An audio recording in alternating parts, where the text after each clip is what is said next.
Yeah. Oh, it's the same. Yep. North San Francisco. Yeah. Hello.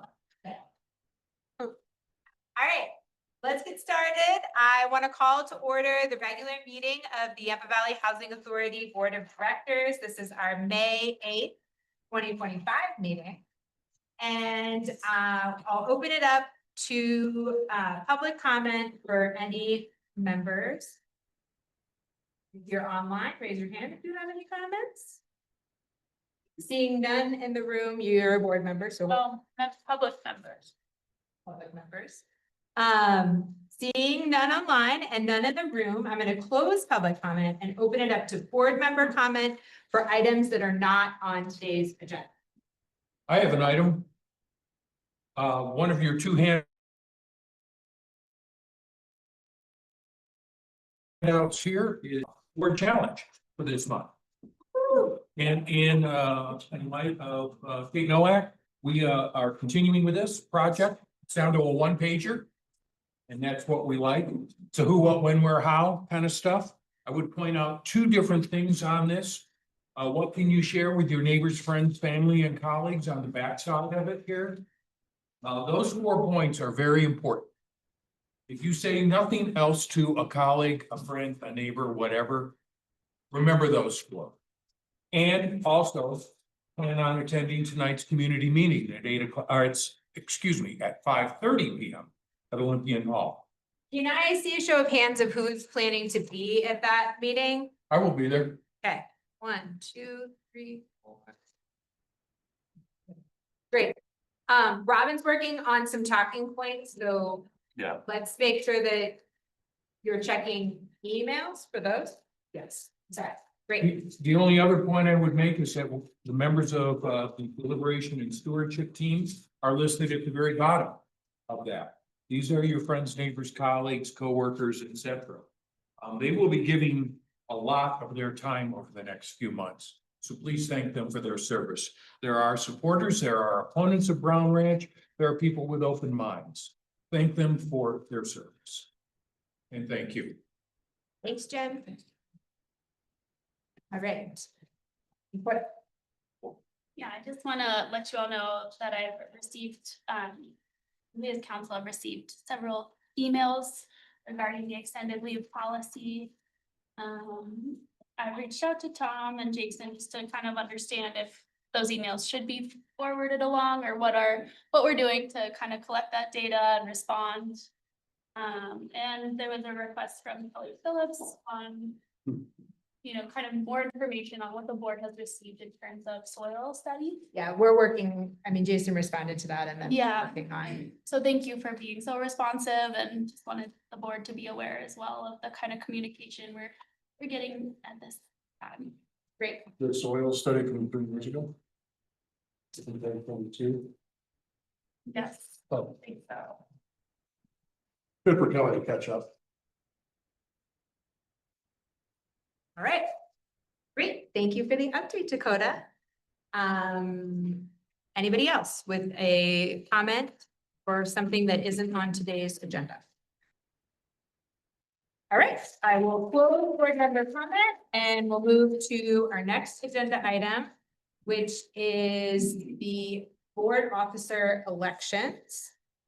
The elections that we will make for officers today will be effective in July, when I will be heading remote in August to live in Mexico with my family for the year. So the recommendation from the executive team for the slate of officers is Kathy Meyer for the board chair, Lou Tortora for the vice chair, and Cole Hewitt, who can never get away from us, as the treasurer and secretary. Does anybody have any other names that they would like to consider or any comments that they would like to make about the candidates that the executive team is recommending? I would just like to thank all 3 of you guys, and particularly Leah, for your great service, and thank Lulu and Kathy for stepping up. Really appreciate you guys. Thanks, Catherine. Anything else on this, or should I seek a motion? I'll move. All right, Jim moves to approve the proposed officers that we've been recommended to the executive committee. And I think I heard some. That's Oh, Patrick seconding. Patrick, get in there. That's Patrick, right.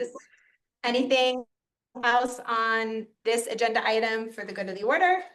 Yeah, sorry, just to clarify, when does this take effect? When we leave or prior to? It's gonna take effect, so Kathy's gonna be on vacation for the June meeting, so I'll run the June meeting and then Kathy will take over running meetings in July. And I'm not exactly sure the specific transition date when I think probably we'll transition at like July 1st or something like that. Yeah, Kathy? I mean, we're all working together on the executive team, so the goal is that I wanted to physically be here, even though I'll be available for any questions or communications once I'm in Mexico. I just thought kind of working to transition the board while I'm here in Steamboat, I think is a good idea, just making it more seamless. So yeah, we'll call it July 1st.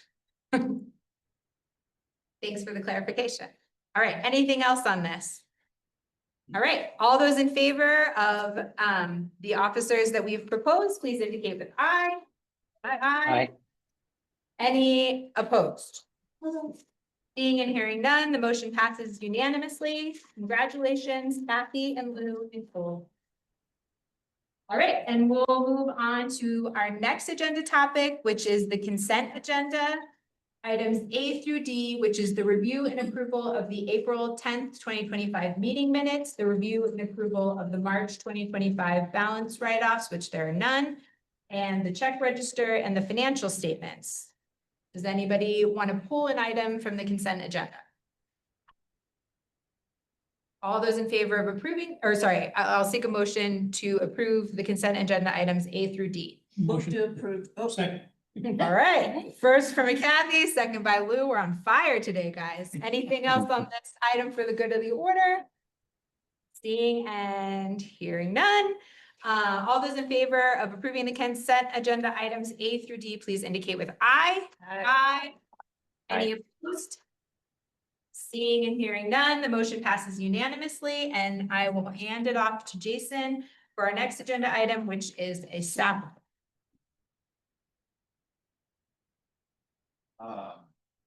Couple of quick updates.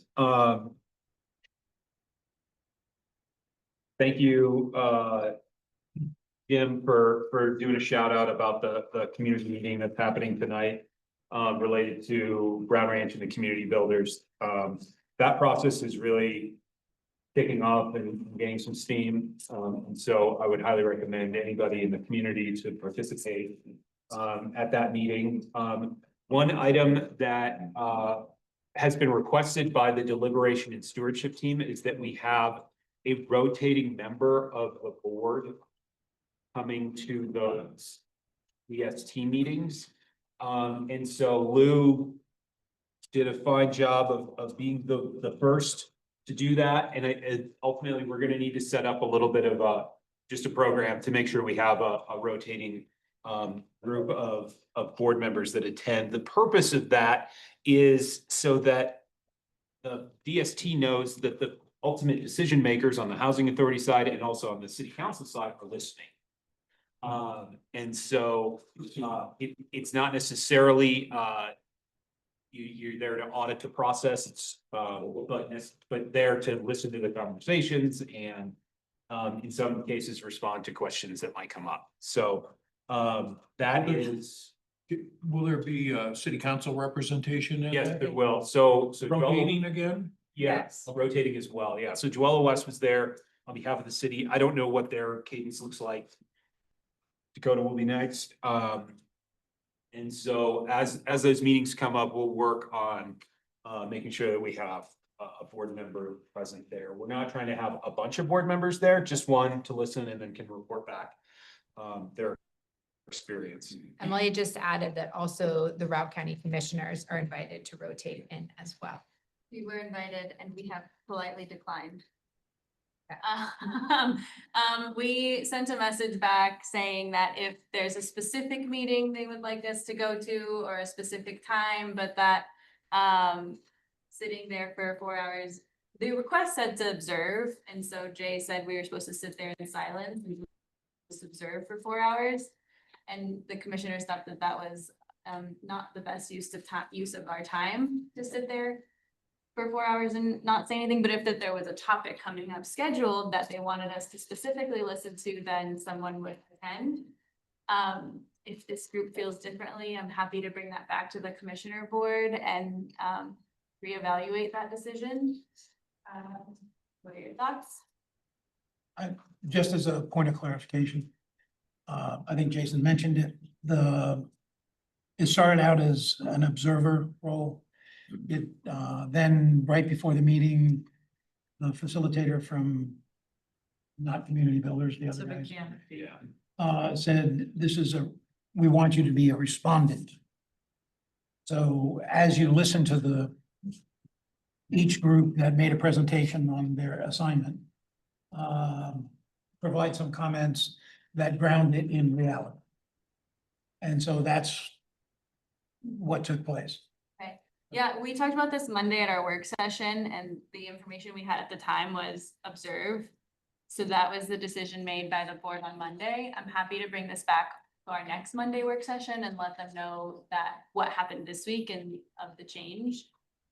Is that a change? Do you guys know if that's a change going forward or if that was a specific request That for was this? last night, Yeah. Oh, I did. I knew 10 minutes before.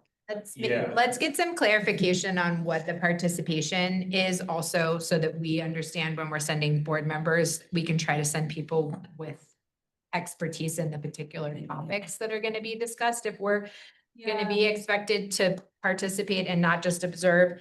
And then are we expecting that the board member that's participating is going to provide some type of a summary to share?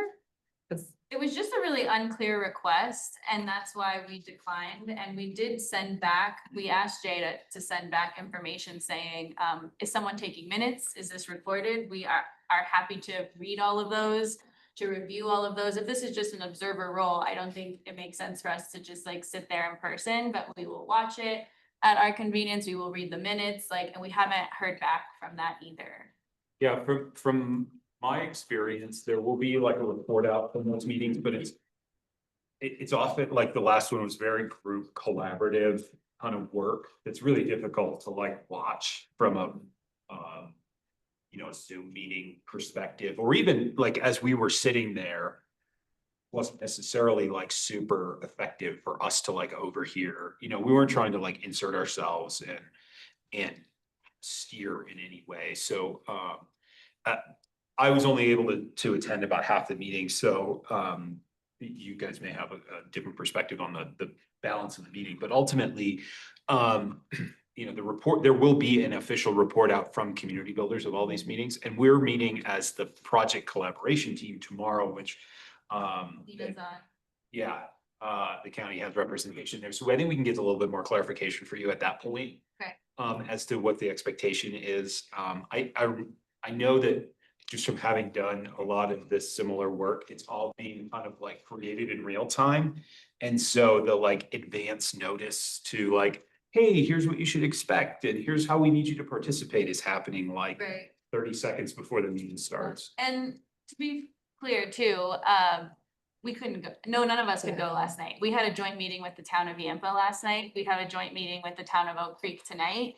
So also just like the last minute request didn't work for the commissioners either this week. Moving forward, maybe it will, but yeah, so it just was not the best fit.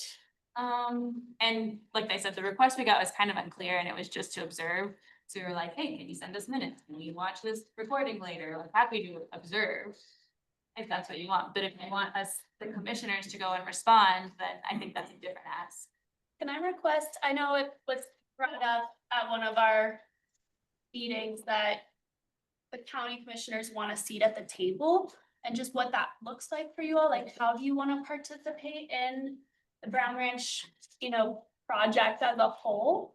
Because I heard that loud and clear and I want you all to feel included. And so if you have any feedback for how we can better include the county, I understand why this might not be the best fit.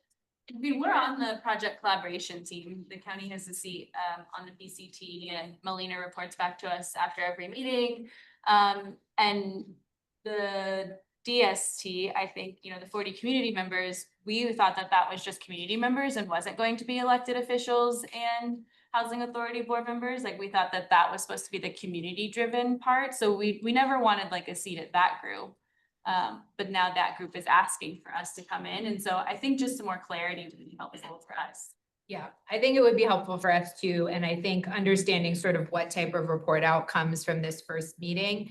Certainly, I think if there are specific issues that you as the board member encounter when you're the representation or the representative for this meeting, like I would love it if you could just do some short bullet points and circulate it to staff so that they can come to the whole board, because I think the idea of one person going to listen is great, but I think the assumption is then going to be that we've all heard it. And so I am not comfortable counting on the consultant to make sure that we get all of the information that we need. So if you volunteer for this role, I will thank you in advance, and please make sure to circulate any pertinent information that you think all board members need to add to staff so that they can send it out to the group. The one additional comment, and either Jason or Emily can comment, I believe the next meeting of this group will touch on issues associated with Brown Ranch specifically. That was the comment from Bill, the facilitator. Okay. But I couldn't tell you what information, because he asked people for information. He referenced some requests on some website somewhere. So, okay, I don't know what it is. Lou, correct me if I'm wrong, but isn't this whole process about listing or?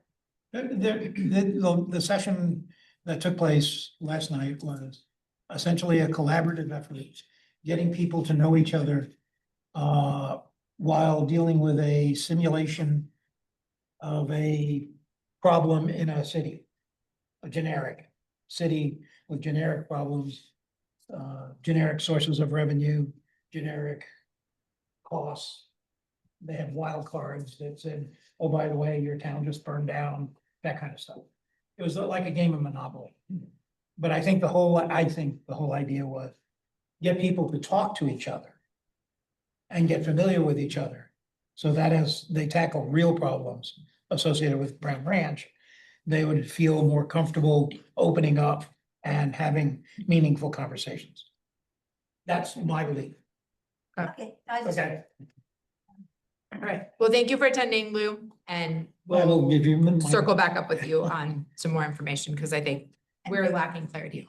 Jason, are there also report updates on the PCT meetings that?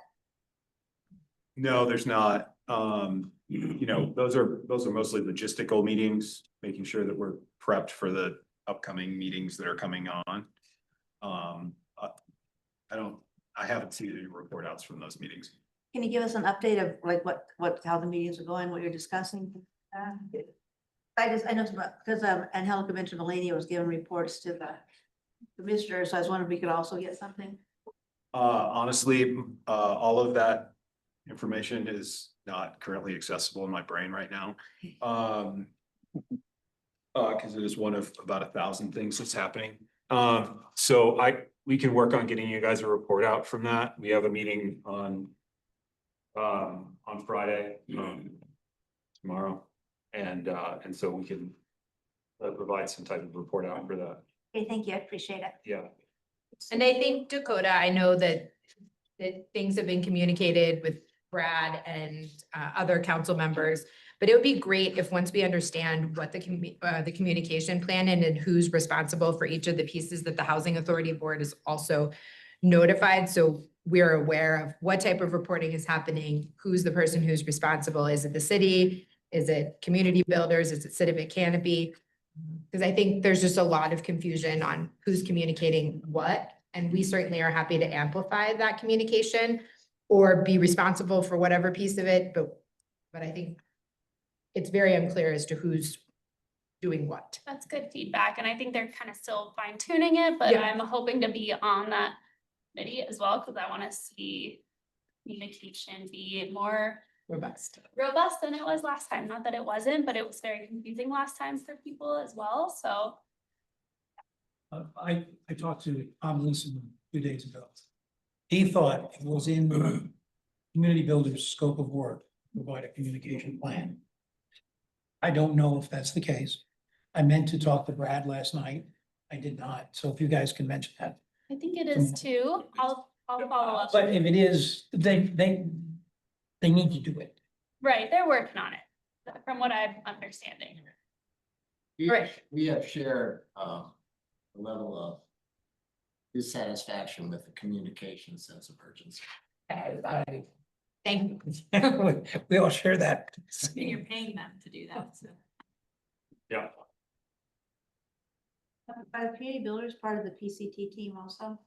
Yes. So they, because usually when you have a consultant, you're right, Steve, after every meeting, they have at least, even as like an executive summary, so, because council would probably want to see those updates also. And it seems crazy to have Melania give an update, and Jason give an update, and then whoever updates council, is there just one update going out to everybody? Okay. I get your feedback and I can bring that back to in terms of what we should do to better report out on those meetings. Great. That's helpful. Thank you. All right, the last thing I want to talk about in my director's report is just my prep for the extended leave that I'm taking this summer. I've been working on sort of a clear delegation of my various roles and responsibilities. Fundamentally, in my absence, Elliot is the guy. You haven't met Elliot, there he is. And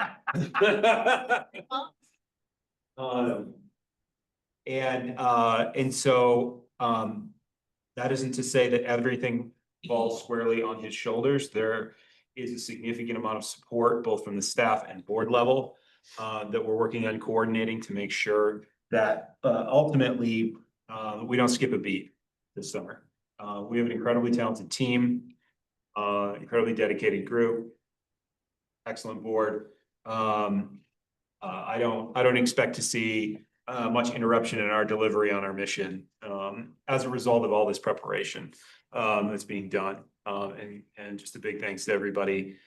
This is my last regular board meeting before I go. So I wanted to just express my appreciation and let you know that this whole place is in incredibly capable and very good hands. And so I will be back for the August meeting. So that long ago.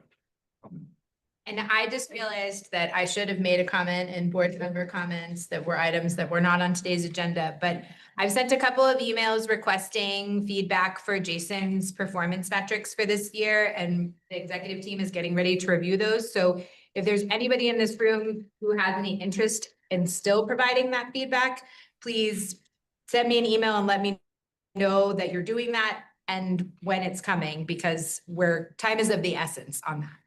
And I haven't heard from everyone, but if you are interested in participating, just please let me know, because I would like to have a full package to have the executive team Will review. we kind of see like a work plan or workflow for while you're gone? Is there any kind of like document that is associated with that?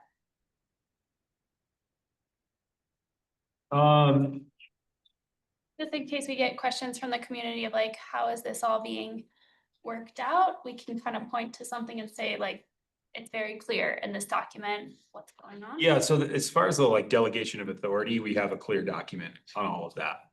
So that's probably the most succinct version of that. In addition to that, and this is probably not,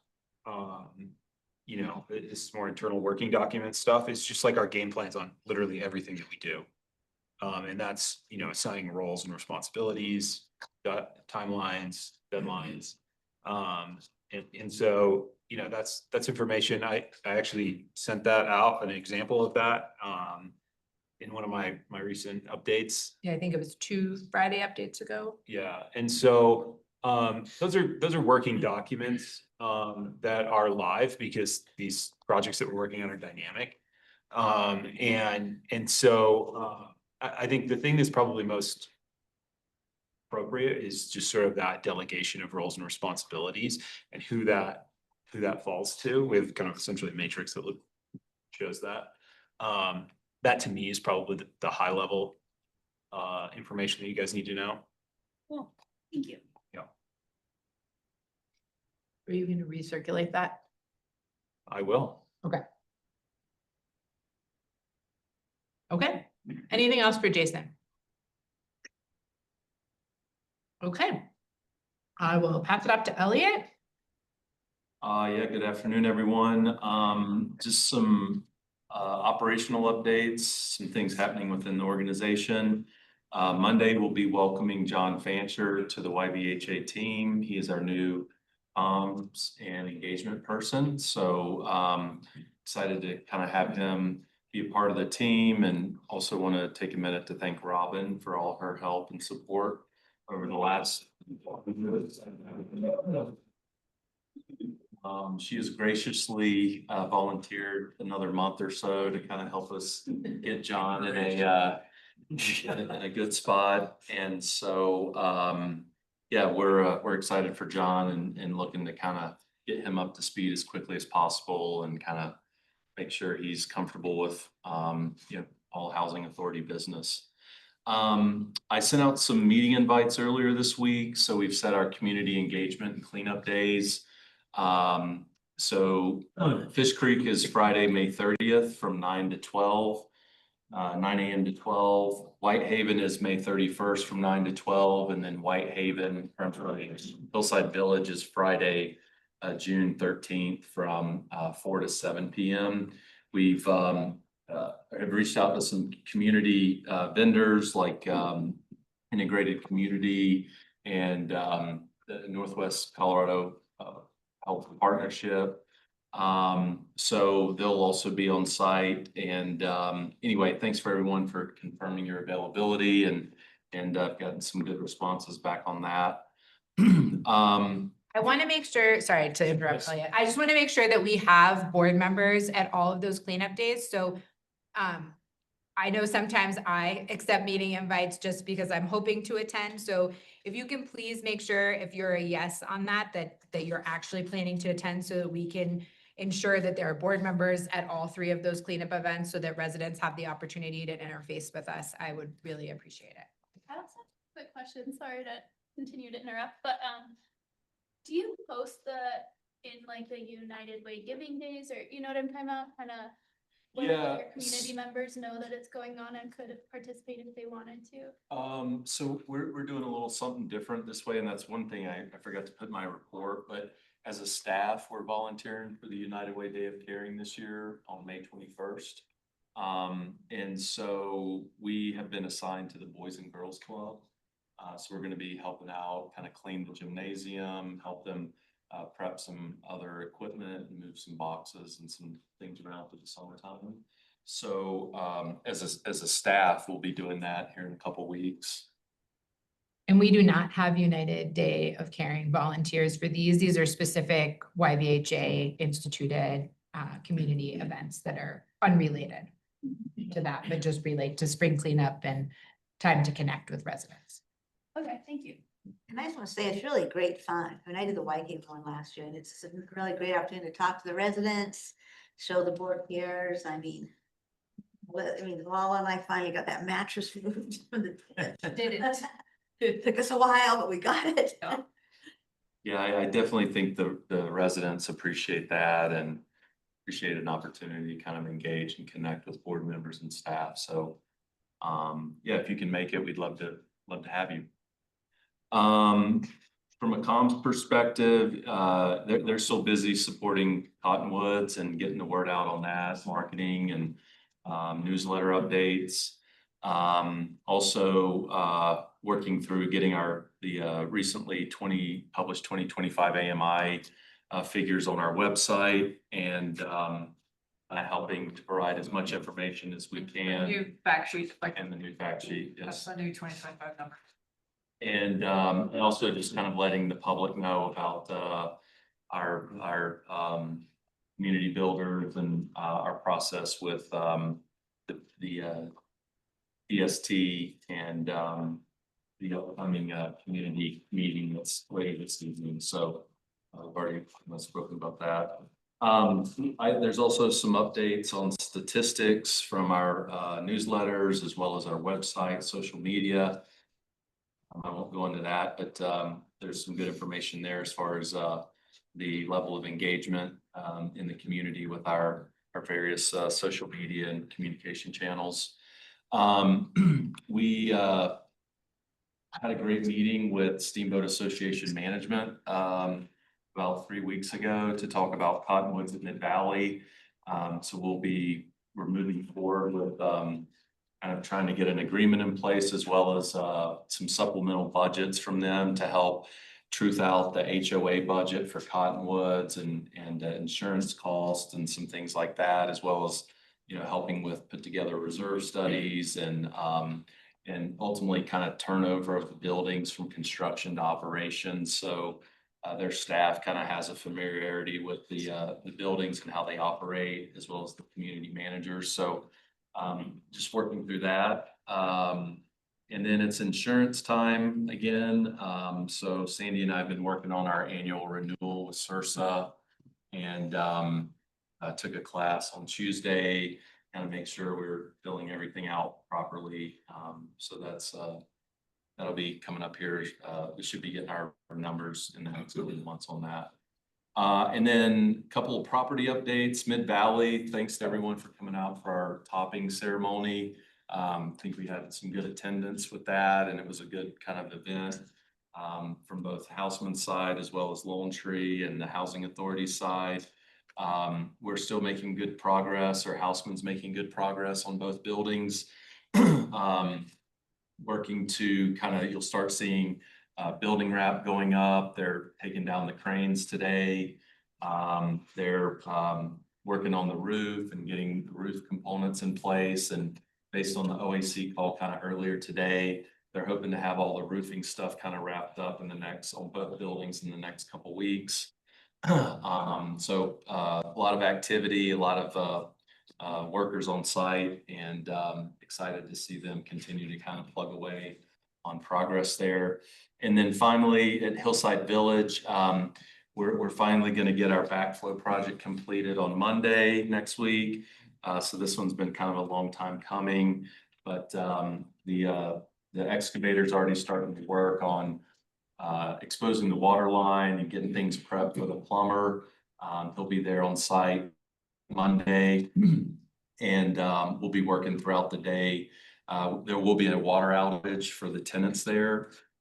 We've ordered porta-johns. We have potable water and drinking water for all the residents, and they've all been noticed of this as well.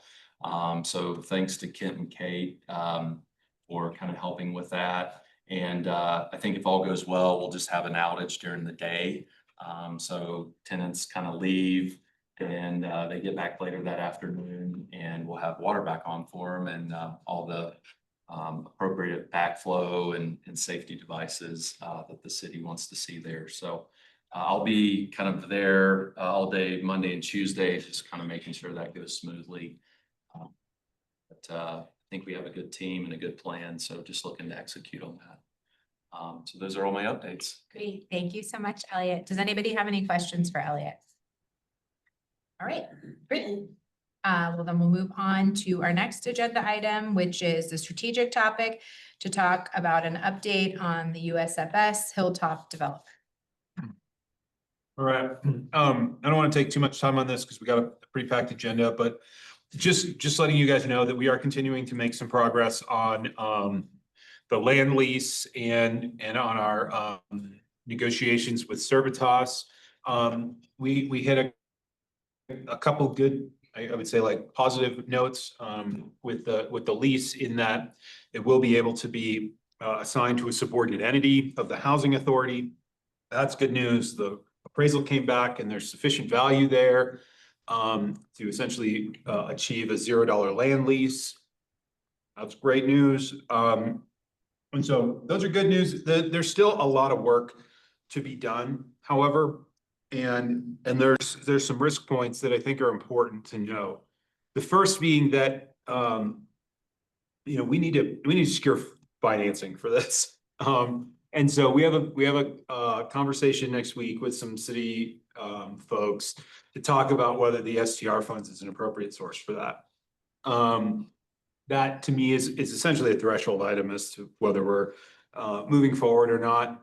If the city's in, great. If they're not, then we need to, I think, step back, reconsider, what our options are. As I mentioned, the execution of the land lease and its assignment to a subordinate entity is really important because embedded within that lease document is essentially the federal government can do whatever the hell they want. And that's particularly unnerving, in recent months. And so, it's really important from a risk mitigation standpoint that we are able to put that in a subordinate entity, essentially shield the housing authority in the city from risk of wild shenanigans happening with the federal government. We also have to package and market bonds, achieving a financial closing. So there's a huge number of steps that need to be taken to get this project done. But the positive movement is that, we did get the appraisal back and it hit the mark that we needed, which would be a $0 land lease. So that's the first step in getting us to a place where maybe we're going to execute a lease on that site and go through all the entitlements and design to build the new project. Still not, an official green light by any means. That will all come back to the board at some point in the future, but I just want to provide a quick update on that. Is the subordinate entity the developer, so to speak?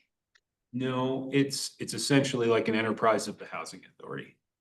But So, it's a single purpose entity. LLC. sure. Yes. And one more question for you. There's a part about 2 years, like you have 2 years to decide if you want to develop the land. Yep. Is that enough time?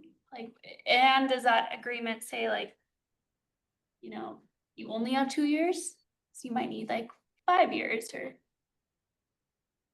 So that was actually a component in the agreement that the city wanted to basically not lock us into a scenario where we execute the lease, realize it's financially infeasible, and then are stuck with it. So it's the get out of jail free card.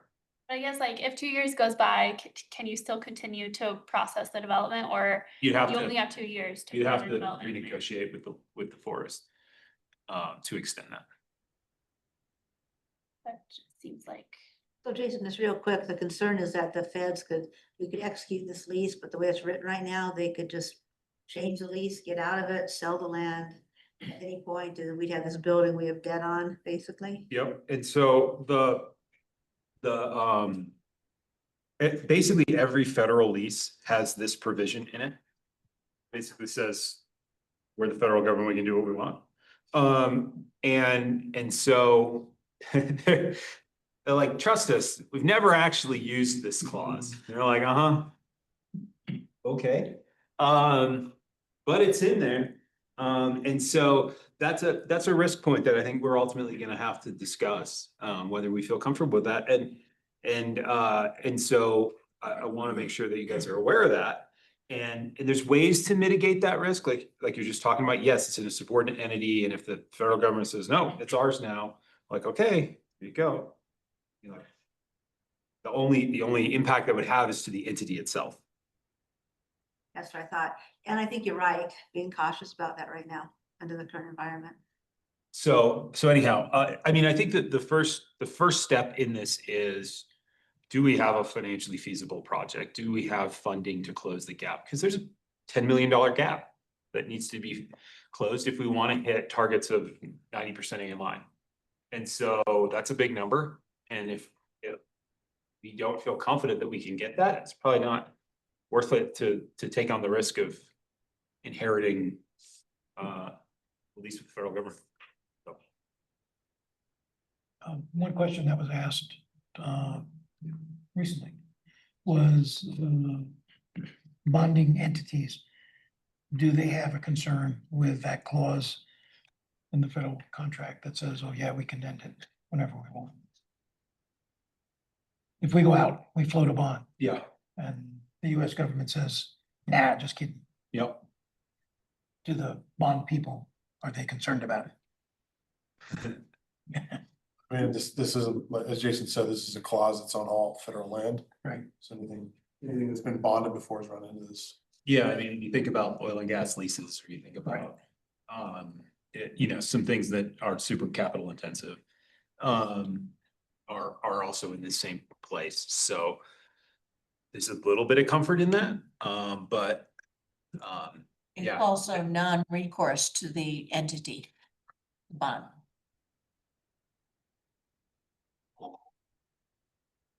So Oh, We're proceeding with cautious optimism. Patrick.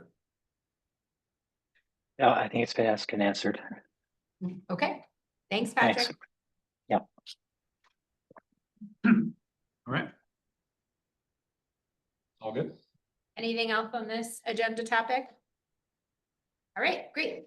We will move on to our next strategic topic, which is the real estate transaction manager update. Here we go. Okay, so for those of you that are newer to the board, last fall we put out an RFP for a transaction broker. And we received 2 RFPs, and through our interview selection, we have selected Chris Paoli and the agency. So you'll see a couple new faces here. Him and his team have joined us for this meeting, as well as we'll stick through to kind of discuss when we go through some of this pricing strategy. A little bit of background just for the was we understood that this is very different than your general real estate transaction with the way that we've structured it. So unlike what we've done, lessons learned from a lot of our rental properties, we're qualifying people on the front end before we start assigning units, or to mitigate hope, to make sure we've got qualified buyers. I think this is a great opportunity for us to understand what our workforce can actually afford when we see this coming through with some of the pre-approval letters and such. So it's a little backwards than general. And in the beginning process, we kind of sat down and said, what are our expertise? We realized in-house, we don't do day-to-day real estate. That's not something that we do. So this partnership is really there to help strengthen, educate Araceli and I through this process, and to lean on them and have them kind of guide us through the actual transaction. It's also a component of making this an easy experience for what we anticipate will be a lot of first-time home buyers for these 86 units, and to help us fill any gaps. We've already started working with them for about the last month now already, through some of this pricing strategy. And I think it's proved to be very helpful, and you'll see a lot of that information and some of the comps and part of the discussion that we have moving forward. So I will go ahead and, do you want to introduce you and the rest of your team, or? Sure. Okay. I'm Chris. Been in town for quite a bit. About 20-some years doing real estate. There's about 4 of us, how many other 4 or 5 of us on the group that have come over? We got Lee Callahan, Michelle Perillas here, Noah Zedek, and Amy Brown. So we're all collaborating to help you guys move through the process. Thank you. Yeah, and I think Michelle's here. Yep. Hi, I'm Michelle. I work with Chris at the agency. It's totally totally a new kind of opportunity for us. So we're really excited. I know Chris and I and Lee and Noah, when we're talking, we're excited about this partnership and how we can help the public see the benefits of this. So it's been really an interesting project so far, working on pricing. We're excited to hopefully get something approved that is really attractive and attainable. That's the goal. Can I ask what inspired you all to want to be a part of this project? We've kind of floated around kind of the housing authority stuff, listened to all the conversations about Brown Ranch, and I've been a, distant observer. This was an opportunity to kind of get in the weeds and, learn about the process. I do think there's a huge opportunity. We have just a huge opportunity, in my opinion, and I think there's a lot of things that come from the real estate buyer side that I'd love to see us talk about in the bigger picture, and it's been good, talking to Jason. And we have a lot of we spend a lot of time with developers and working on new construction, so we understand costs and, you know, we've rolled out a lot of projects before, so, you know, this is in our wheelhouse. But the housing authority nonprofit piece and trying to get people into something they can afford is a huge challenge, so.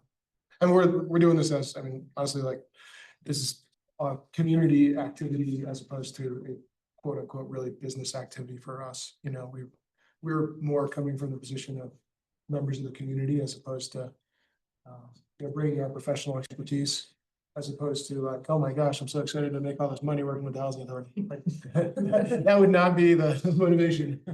So. Thank you for speaking to that.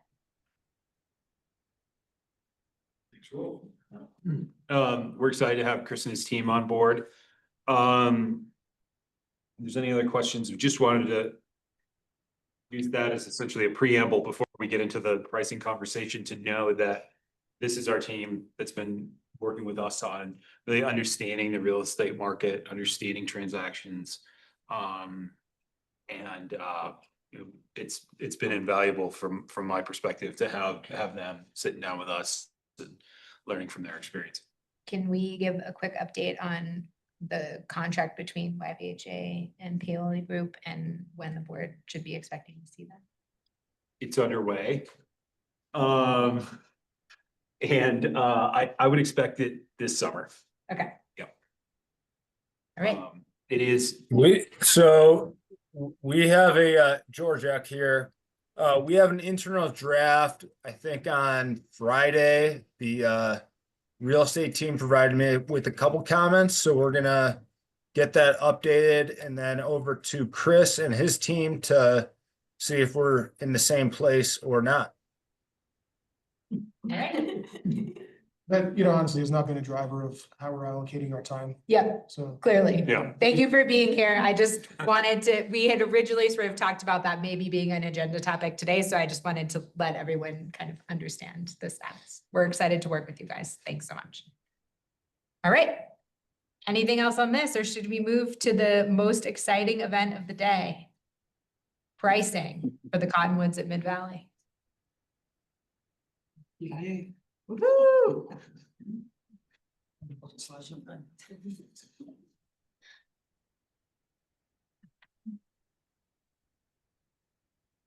All right. So as we get into this, I wanted to first I'll pull up our PowerPoint, and then I'm going to hand it over to our Sully to introduce the project.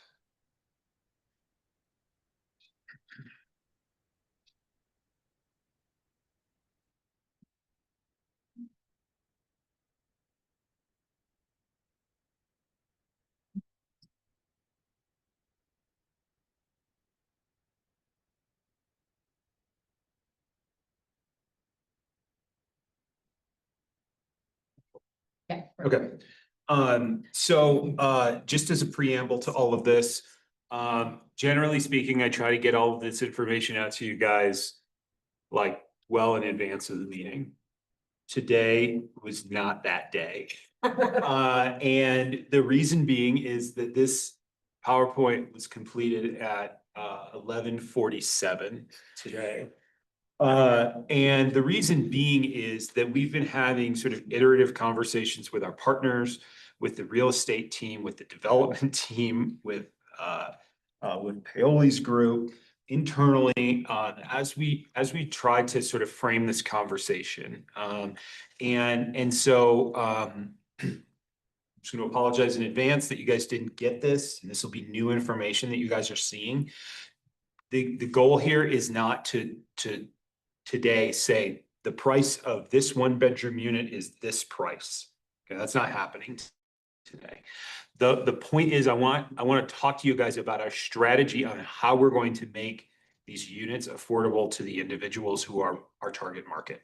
And so before we get into that, I want to introduce Araceli. She is on our sales team and will be essentially telling us, I think where we want to start is, what is the Cottonwoods? Why is this a really important development for the community members and for for YVHA in general. So I'll let Araceli take away. Hello, everyone. My name is Araceli and I'm the housing navigator. Today, I'm talking to you all as a YVHA staffer and the first person in my family to own a home. Homeownership is more than just having a roof over your head. It's about having a place to truly belong. It offers stability, security, and a foundation for building a future. For my husband and I, it meant the freedom to grow, settle in, and invest in our community. For our local workforce, the people who teach, protect, care for, and support our community, owning a home brings more than comfort. It offers the chance to stay close to the lives they impact every day and truly feel part of the place they serve. When people can live where they work, communities become stronger, more connected, and resilient. It's not just about housing, it's about creating a community where our workforce has a chance to thrive. Homeownership is a journey, and at the Cottonwoods, we are providing households a place to land.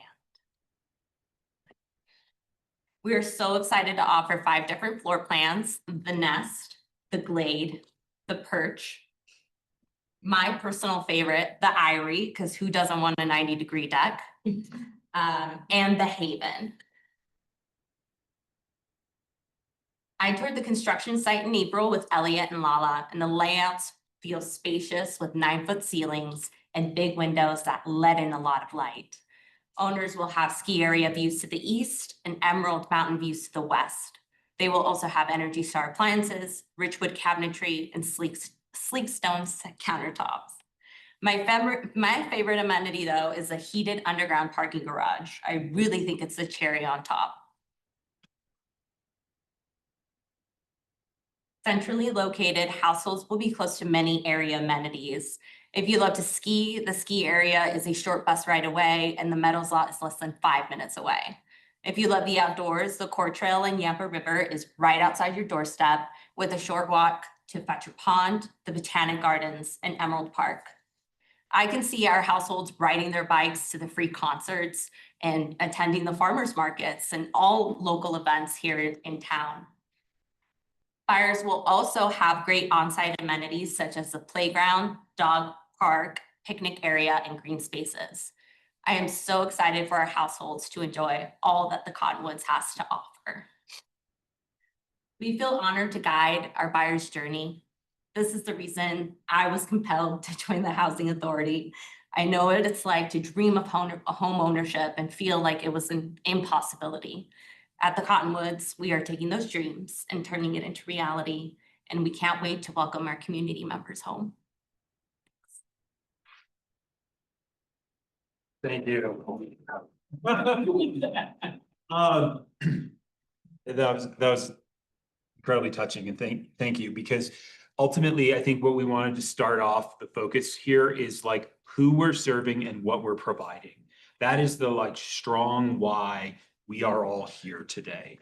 It's why we volunteer to be on the board, or we're on the staff.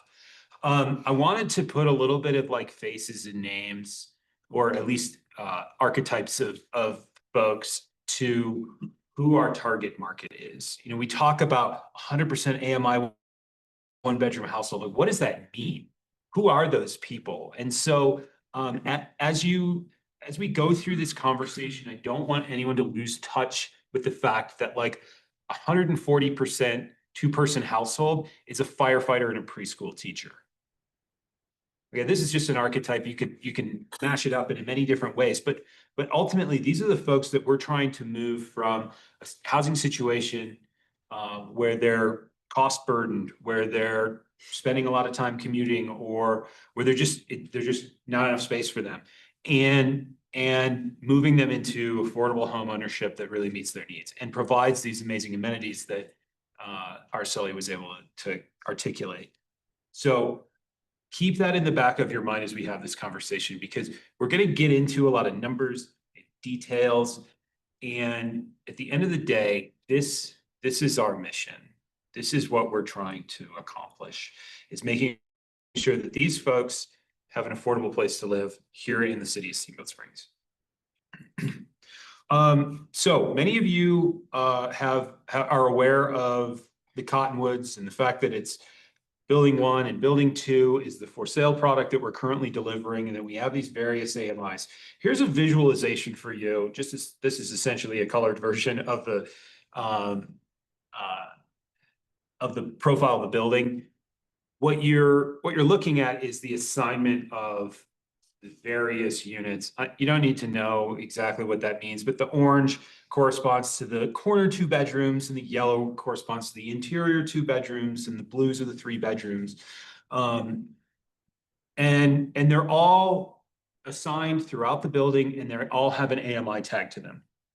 So that's the important thing, is that each unit has very unique attributes. Some of them are facing the ski area, some of them are facing Emerald Mountain, some of them have down valley views, some of them look up valley. And so all of those things are unique to this property, and influence to some degree the value that they have. So today I want to talk about the sales price strategy for the Cottonwoods. That's essentially what we're here to talk about. We are selling units to the community to get them into affordable homeownership. Again, that's the why, what we just started with. I think we all understand the impact that it may have on the individuals, and we will spend quite a bit of time talking about that. There is also financial implications for YVHA and our partners.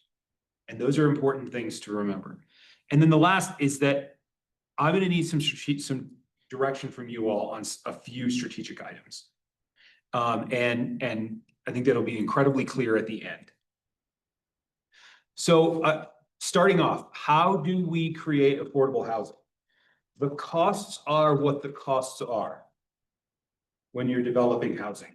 There is no magic behind us developing workforce or affordable housing that makes a 2x4 any cheaper than a custom homes 2x4. And so our fundamental job is to, yes, try to control costs as best as possible. We're not putting in, super high-end finishes and things like that.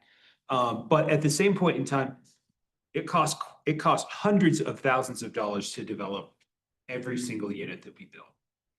And the way in which we make that affordable is by bringing in subsidy. And I want to just remind you guys how much subsidy it takes to get that done. The first project we ever did, the reserves, had $183,000 per unit in subsidy. 200. Pardon me. Even more. Even more.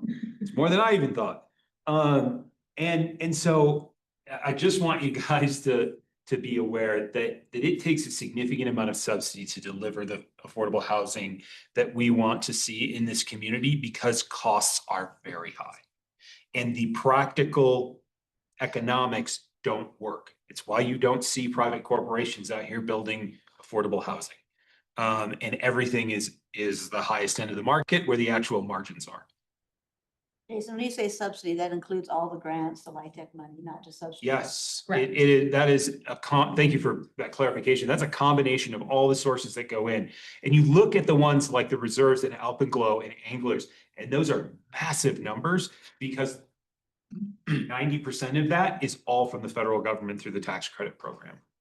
Only 48,000 to Cottonwoods so far. Correct. That's the $4 million grant, right? And just as an add on what Jason's saying, in the, when you'll see the policy minutes for this meeting, there's an article about Broomfield doing a $33 million project. They have a huge recipe of subsidies like Jason's talking about. I mean, it's a requirement. Yeah. So I just want to start with some of that information and talk a little bit about our current market environment, right? This is probably not surprising to anyone, but our development costs are high and continue to rise. Interest rates are high, historically high, given the recent context, and AMI is rapidly increasing. And I guess something that probably doesn't need to be said, but the future is uncertain. So looking at development costs, going into this project, even just a year ago, we were anticipating about a $42 million project. We're north of 46 now. Because of a number of cost escalations, and I can get into some more specifics about that, but fundamentally, development is getting more expensive. Interest rates are quite high from a recent context. Now, I know that there's many of you here that may remember paying significantly higher interest rates than this at some point in their lives for their mortgage. I recognize that. However, we've been below 7% interest rates for a long, long time. And so being up near 7% interest rates feels very high. And the reason why I talk about this is because interest rate is the number one lever that influences people's buying power. We're talking about selling home ownership. They need to be able to buy. Interest rate is a huge lever. AMI is going up and up and up and up and up. You can see on the top two lines here, here's the percent increase that we've been seeing of area median income. Conversely, here's what real wages are doing. They're also going up, but certainly not by as much. And so the average weekly wage annualized in 2021 was 77% of area median income. Today, it's 63%. So your average worker in Steamboat Springs is at 60% AMI. Can you cite your source about the average wage? Do you want me to jump in on that? That is collected, that's what premium paying employers report to the Department of Labor and Employment, to the Division of Unemployment Insurance. And so that figure represents all businesses located in Routt County. It's an important caveat that there are non-premium paying employers, which are usually the school district doesn't, federal government doesn't, they're direct pay, so those aren't reflected here. But that's where that data comes from the employers themselves. The deal. Yes, thank you. This was part of the 1157 add to the presentation. It wasn't able to cite my sources, but But we have Jess. we have Jess. She's the source. Not even enough time to put an asterisk there with DOL numbers. Yeah, well, this is honestly something that Jess and I have been working on since she started on the Housing Authority Board, is this disconnect between AMI and real wages. So as you see AMI continue to go up by 9% a year, real wage earners are looking around going, I'm not getting a 9% raise every year. Are you kidding me? So Can I say real quickly, just so everybody's clear, the AMI income includes dividends, interest, and rent.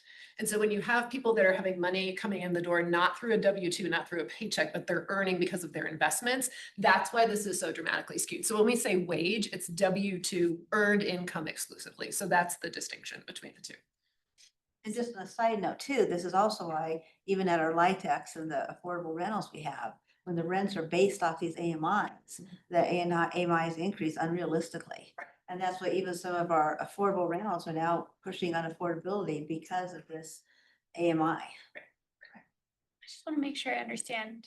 So when I look at that 63% wages as a percent AMI, does that mean if we wanted to see that be, more realistically set with the AMI, we'd have to buy into 37%? You know what I'm trying to say? Like, how much subsidy would it take to get that to a fuller number? Yeah. I mean, ultimately, if you want to lower your AMI target, as an example, if you want to dive deeper into or create more affordability, it's going to take more subsidy. Right, but how much, is it like almost 40% more? Well, Like, not more. it's contingent upon really the deal itself. And so we'll get into that because this is a great example of exactly that question.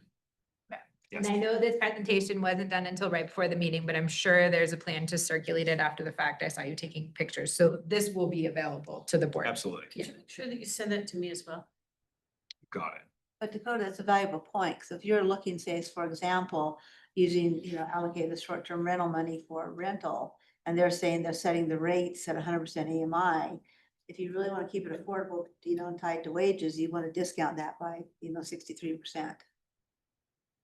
37. Or 37%. What I was getting at. I meant to say 63%, 537. Thank you. Thank you, Jason. Got like 263%. We know you're Yeah. always trying to lower the cost, Catherine. We have, your number's up. We've got you. Paying you. All right. So, into all of this is also, just as far as a factor, is that we have a deed restriction on all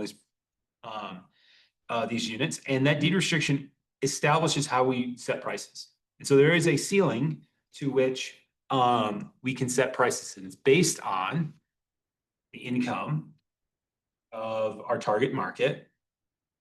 30% of that income divided by 12 gets you your monthly payment. We subtract from that taxes, insurance, HOA, mortgage insurance. We assume a 5% down payment, and we make a reasonable assumption of the interest rate. Today, we're calling a reasonable assumption 6.8%. Cole, you probably know exactly what it is, but 6.79, good job. it is. Yeah. Well, and ultimately what that does is it's a reverse engineered way to establish a maximum sale price that is affordable to the individual. And this is going to be really important because ultimately what this is based on is people's monthly payment.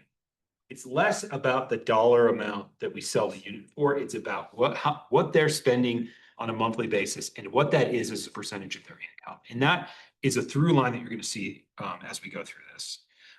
Here's the gigantic spreadsheet that we use. This is just a portion of it to see what is, you can see that like 120% AMI, 1.5 bed person household is 117, and 30% of that on a monthly basis is 2,900. So they can afford 346. This is a very formulaic way of setting prices. It is in the deed restriction and is something that guides us. Now, our goal is to be significantly lower than this, and I believe we're going to get there. So this calculation doesn't necessarily come into play, but it creates a ceiling. Is that 30% of income? Is that the affordability line that you're? Let me get back to you on that. All right. I want to talk a little bit about some of the work that we've been doing on comparables. So our partners at the agency have honed the altitude MLS and pulled out the information that is really pertinent to our market comps. So our 1 bedroom is about 665 square feet. The average price of a comparable unit is about $437. And I'm going to have this information for all the different types of units that we have. But ultimately, what I wanted to provide you with is just that there's some variability amongst these units, right? There's some age difference, no doubt. In fact, the average 1 bedroom was built before I was born. And so they're old. And so that is a factor that goes into some of this. We're developing new supply. And you'll see for 2 bedrooms, there's an average price per square foot, what the HOA is, the average year built.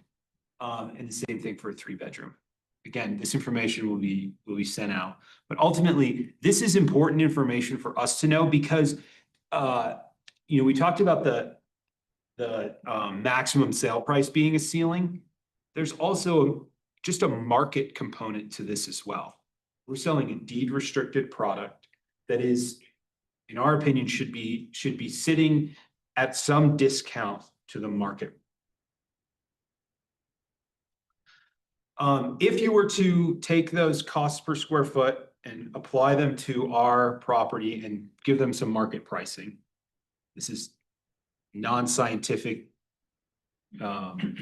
Chris did not sign off on these numbers. I just made them up based on math. This is what you could reasonably sell these units for, and probably higher because inventory is so low in these particular these areas.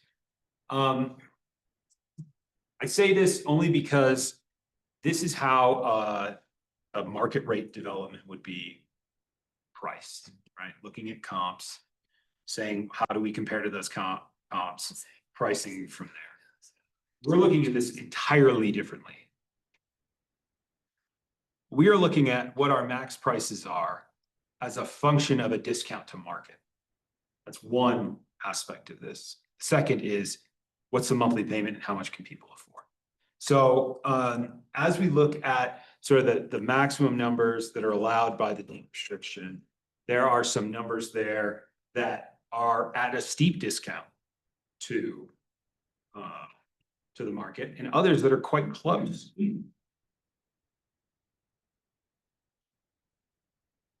I provide this information simply to help you guys understand where the market sits today for a unit. And when we're talking about our buyers, if they're going to be investing their monthly payment, their hard-earned money into buying a unit, we want our property to be the best value proposition for them possible.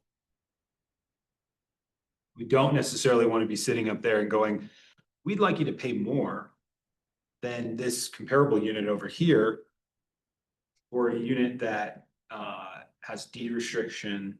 Yes, it's newer, but your appreciation is capped.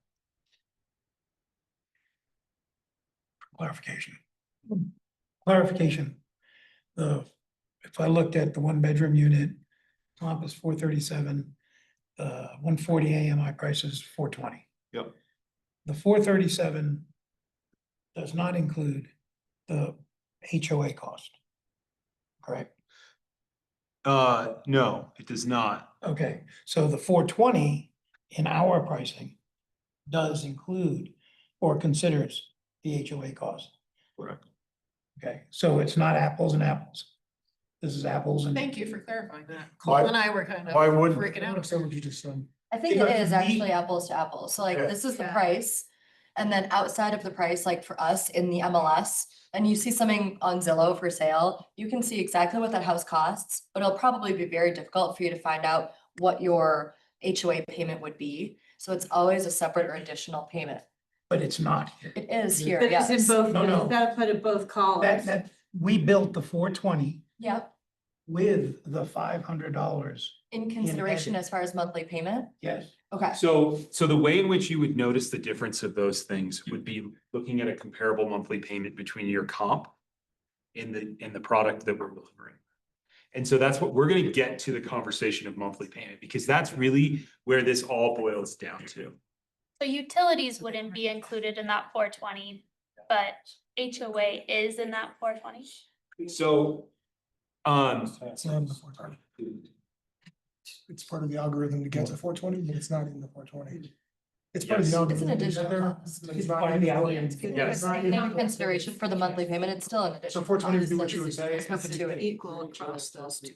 Yes. All right. But to determine the 420 price, you're taking into consideration what the HOA costs are gonna be. So they are apples to apples then. It's apples to apples. yes, the algorithm to establish the maximum sale price takes into account taxes, insurance, HOA, and PMI. Okay, so we are establishing pricing not based on what can the market absorb, what can the market bear. We're pricing it based on what the people can afford. And so the reason why that number is less than market is because of those factors. Now, the way in which you would see the difference between those two things is in your monthly payment. It's not, the price does not say it's priced this and that includes a payment towards your HOA or something along those lines. It is simply discounted because we are taking those things into consideration. And we are fixing the amount of income that people are paying in our calculation. And the other point too, and so that max price is that Jason had a good point when he reminded us of the appreciation cap. Because when if we actually were, which I'm guessing they're not gonna recommend, sell at the max, it's gonna be hard for our wages to keep up for the second, third, and fourth sale. So you have to calculate that in also. And I mean, the HOA, you said it's fixed in these numbers, but like, are their monthly payments gonna change? Is the HOA gonna change over time? Yes, it can change over The time. payments and the HOA or just HOA? The HOA will definitely change over Wait. time. Yeah. Taxes. But your mortgage would be locked in. Assuming that you have a fixed rate loan. Assuming, yes. Yes. But your mortgage payment will always change a little bit and it will always go up because your taxes are That's correct. excluded, you know, and your taxes are gonna go up. So it's not a fixed, your percentage is fixed, but your monthly payment isn't fixed. Can't wait. That's why they only underwrite a point in time. Exactly, yes. Correct. All right. I want to talk a little bit just about the cost to develop this project. Okay,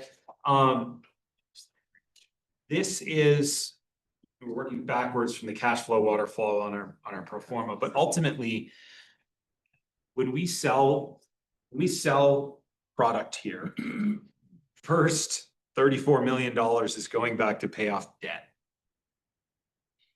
And after that, we'll go towards paying real estate commissions and closing costs, developer fees, repayment of capital contributions, YVHA's land contribution. At the end of that, if there's money left over, profit. The original profit anticipation for this project was $4 million, split between Lone Tree Trust and YVHA. That puts our essentially break-even number at $50.5 million. So we need to have revenues of $50.5 million to match sort of the original intent of the development. So if we were to sell prices to break even at $50.5 million, here's the range that you would see: 1 bedroom, 2 bedroom, and 3 bedrooms, and here's the monthly payment. I provide this not because this is our proposal, and I don't want anyone to confuse this to be what we're starting off with. This is how you cover your costs in this deal. I had a long conversation with our partners at Lone Tree Trust yesterday, and we all agree this is not what we want. Not what they want, and it's not what we want. Certainly not what we want. And so how do we make these prices more affordable? What are the tools that we have available to ourselves, both at the partnership level and then outside the partnership level, to reduce or make these properties more affordable? Now, the first is to reduce project costs. Let's bring that $50.5 million number down. Second is to increase subsidy. So I'm going to walk you through what difference those things make. This has been why I've been working tirelessly to get this to this right point. I've worked with our partners at Lone Tree. They've been incredibly good at helping us solve this problem. And they've come to the table with essentially a reduction of 25% of the profit margin on this project, understanding that this project has hit some headwinds. And they're willing to essentially sacrifice some of their return to make this project work for everyone in the deal. And our proposal is that we also defer our land contribution. The land contribution is valued at $2.14 million. This would be a deferral to future phases. What that does is that brings prices down. You guys remember we were at $426 on the low end of the 1 bedrooms. Now we're at $390. And so on and so forth. Okay. Sorry, what does that mean for the future phases? Future phase, if you defer? Allow me to get to that. Thank you. So those are some of the levers that we can pull as a partnership. YVHA has some additional levers that we can pull. We can talk about those in the future, as part of our plan moving forward. But ultimately, this is from the partnership level, the proposal to bring costs down. Now, in addition to that, what we would like to do, and this is something I want to get your opinion on, would be to shift and reallocate the $5 million that the city has allocated to building 3 and move it to buildings 1 and 2. And what that does is that dramatically brings down our costs and prices. and puts those monthly payments in a much better position for individuals. What does that do to building 3 then? Question. Allow me to get to that in just a second. Very good. I want to talk about how we achieve affordability. Now, this is kind of hard for everyone to read, but what I want you to pay attention to is the proportion of green to red on these charts. What you're looking at is that the income needed to qualify at 30% of your income for one of these purchase prices at the various AMI levels. So this is 1-person AMI, 2-person, 3, 4, 5, 6, is whether the amount of money that you would need to purchase that unit at an affordable rate is actually above or below the income limit. So when we look at our break-even scenario and we say, to buy a $426,000 1-bedroom unit, it's going to take you $125,000 to be able to afford that. But we cap your income at 109. That's a miss from our standpoint. So through the partnership contributions and through the use of the city STR tax, we are shading more of that green. And that's really important because we are now making that far more accessible to our target market. Think about that teacher and firefighter scenario. In some of these, 1-person households are not in a position of being able to afford it based on the AMI. Those are for the 3-bedroom units. And so the goal that we have is to try to shift this so that we highlight in green the vast majority of those cells. Patrick, you had a question. You're on mute.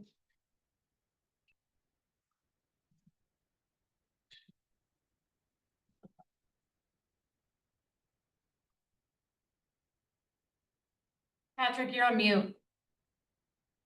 Sorry, I was just, I didn't have a question. I was going to make the same point Jason did. I was just going to compliment the team on this table. I think the notion, it's very simple. I mean, there's a lot of numbers here, but if you simplify it and just look at the proportion of green to red and also moving the green to the left, reaching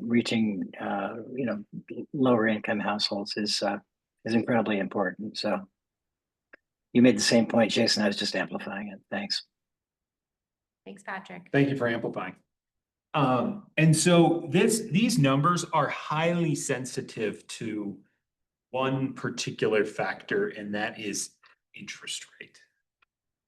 And as the interest rate, so right now I'm modeling that 6.8%, which just so happens to be spot on for today. That interest rate is volatile and can change over time. If it goes down, that green area just naturally moves to the left and to the bottom. And if it goes up, that green retreats to the top and the right. And so that's an important factor to know as we're talking about establishing prices. What we're really focused on here from a standpoint of less about what's the actual dollar amount that the unit is selling for, but are we achieving a monthly payment that folks can afford given that AMI? Now, there's some optics to what the numbers are, and we have been communicating out for the longest time that we're going to be between the 400s and the 600s. The numbers that we're talking about here are the 300s to the 600s. I was hoping for that smile, Catherine. Yeah, Thank but you. it made me happy. And so ultimately, our goal here is to be delivering significant value that's you can see it optically, right?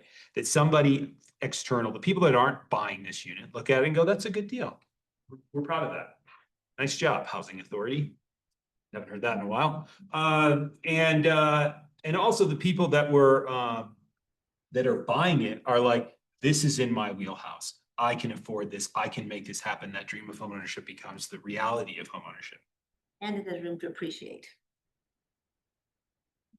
So the question, the talk about making that monthly payment as low as possible, highlighting those things with more green. What are the tools that YVHA can utilize to help achieve that affordable monthly payment? The first is sale price. We just talked about how you can get that sale price down, right? That's more subsidy, that's lowering costs. We're going to continue to work on that number. Other tools, right? All of this here assumes a 5% down payment. YVHA has a down payment assistance program that can help boost that number. Even if it goes to 6%, it's making a difference for individuals on their monthly payment. That's the purpose of our down payment program, is to lower that monthly payment.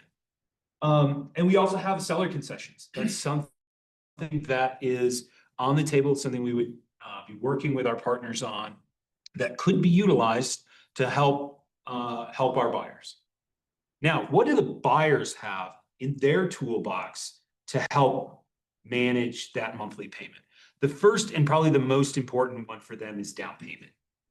If you're coming to the table with 20% down, you're avoiding mortgage insurance, which is hundreds of dollars a month. That is going to make a huge difference. Can our down payment assistance help get people to that magic 20%? I sure as heck hope so. Because the more people we can get there, the more it just like immediately drops that number. Other tools that we have, and this was intentional in the deed restriction, is allowing them the flexibility to use their income above that 30% threshold. Their choice, we're not requiring them to do it, but we give them the opportunity to. So if folks are like, homeownership is that important to me, I'm willing to spend 32% of my income, and the mortgage lender says, you got it, you can do that, we would allow that to happen. And so that's a tool that they can use. Now, granted, that puts them outside of the federal standard of affordability, but it is a choice that they have that's available to them. In some of our other deed restrictions, we don't even allow them that choice. And so that was an intentional component of our current deed restrictions, to give the buyer the flexibility to determine how much of their income they want to spend on housing. Jason, was that 32% an example, or was that the amount we had in our deed restriction? Deed restriction is silent on that. It's silent, okay, thank you. Yep. I mean, it depends on the like so much of this is individual. What is your income? What is your credit score? What is your other debt load that you have? Help me with any other. No, because the back end DTI that a mortgage shop is going to underwrite to is like 36%. That's going to take into account car payment, credit cards, student loans, medical debt. And so if you are 30 and the rest of your debt is 6, a mortgage shop will underwrite you to that. But if you are lucky enough not to have any debt, you might have the ability to use all 36% of that towards your home debt. So 36 is. That is not common in America. So 36 is the max. 36, 37, depending on credit score and down payment, is what a mortgage writer will underwrite to. What are the terms of down payment assistance? So our offers up to 20 grand. It's available to anyone who would qualify for these units because the max income there is 150,000, or sorry, 150% AMI. And the terms are, it's non-serviceable debt. Basically, it's a silent second that sits with the property and is payable at the time of sale. Sale, transfer, refinance. So no impact on the monthly pay. Exactly. And so that's a tool that we have that we could implement. We could invest more resources in that. We have a grant that we just got, shout out to Emily and Elizabeth, a little over $500,000 in funds from the Division of Housing to support down payment for this particular project. And so we've got some tools on our side that we believe can help bring those costs down for individual buyers. Interest rate buy downs, is that something that's like part of seller concessions? Is that? Yes, it is. That is a particularly interesting tool. Because if you utilize resources to buy down an interest rate for an individual, you're definitely helping that single individual. And it can actually have a larger impact on their monthly payment than just buying the price down dollar for dollar. There's a leverage opportunity there. Now, there's some work that needs to be done on our side to figure out how do we roll out a program like that if we think that's kind of the right way to go. It could have a huge impact. I actually modeled some of that, and it's like lights everything green, you know? And so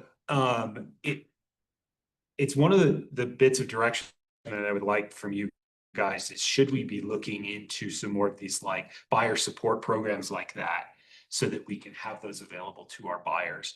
But the how of implementing that is a little bit tricky, because there's we need to work with our local banks, with other lending providers, to make sure that our folks have choices and all of that. So that's probably a lot more than you want. No, I think that makes sense, because you'd have to kind of blanket it across all of your buyers, and all of your buyers going to different banks. So you've got to communicate with all the different banks, but you get a lot more leverage because you can use something like the STR tax to allocate that into that and then leverage that. Yeah, a lot more. and so to that point, we'll talk about that in that sort of like STR section of this, but my hope is that you guys greenlight us going to the city, even though it's already in the agenda. So that we can get those resources, and then potentially we have the flexibility to implement something like that. Jason, are there also additional down payment assistance options to the state level that you can add on to our local down payment assistance? Yep. So I think that's a good, I think the Fed's gonna dry up, but I think the state money is still there for now. Yeah, for now. The problem with that is if you stack too much down payment assistance with our appreciation cap, down payment assistance usually is erased in the first 5-7 years of owning a home, because you're amortizing your debt, there's appreciation on the property, so that eventually you earn that 20% back. The appreciation cap is gonna extend that time frame, and underwriters are gonna take that into account. That's a good point, thank you. Yeah, and That's a we really have good point. quite a bit of control over the repayment terms and For ours. rate and all of those things as it relates to our own down payment program. So we can craft something that could be potentially really beneficial. So I'm gonna put that in the category of buyer assistance programs that I think we want to spend some more time exploring this summer. And that's gonna be one of the asks at the end of this. It's like, you guys want to spend a little bit of time working on these buyer assistance programs? But I hope the answer is a thumbs up. So actually, we're there. Surprise. So ultimately, what I want to get direction from you guys on today is that the establishment of price is largely going to be a function of affordable monthly payment. We're not going to look, and I don't want to sit here with the board and say, no, it needs to be 317,000 for that unit, for these reasons. Ultimately, what we want to make sure is that we're providing units that have the best affordable monthly payment for folks. And that it's within the realm of ability for the people in our target market to afford it. If you go back to this slide here, it takes about 103,000, given all of these factors of interest rate and HOA and all of that, to afford a $330,000 unit. And our max income is 109. So there's a little bit of buffer there. So we are going to be working to try to increase that margin as much as possible, so that you have a larger population underneath that income limit that can afford this unit. And that's the way we're going to approach funding or approach pricing of this. Quick clarification, if you go back, is there no units, one bedrooms at 100%? There are not. So Is Jason, that set in stone or is there room? that's in the deed restriction.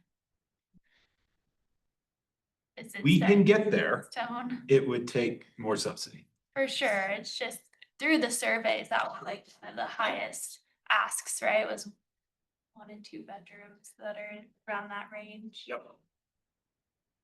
And so with the resources that we can bring from the partnership and the city's STR fund, there is not currently the ability to move units down to 100% AMI. It would need to be north of that $5 million number to be able to achieve that. Even with moving funds from building 3 to building 1. Yes. Yes.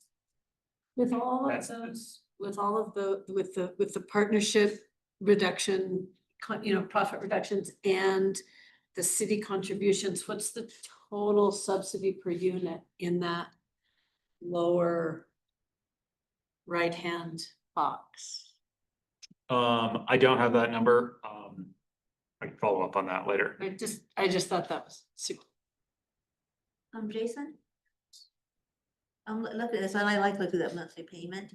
How do we also look at it to make sure that our current monthly payments that we're capping, that we're looking at, that, and with our appreciation cap, that 10 years from now, we can resell it and at the same wages that we know don't increase that much, are gonna be able to resell it again for it, be able to sell the things multiple times. So that's in the appreciation cap for the units. So the appreciation cap was designed to kind of take the top off of AMI increases. Meaning that it's half of the AMI increase. And so what you functionally over time, what you'll see is that AMI will increase faster than the prices will appreciate. Yes. And so you are growing your buyer market year over year over year over year. The units are becoming more affordable to the commensurate AMI over time. My concern on that is that, yeah, as far as they'll be affordable to the AMI, but not to the wage earners. Because the AMI is gonna continue to outpace the wage earners. So yes, more people at 140% AMI can buy it, but will we have people, actual wage earners that can afford it because of the gap?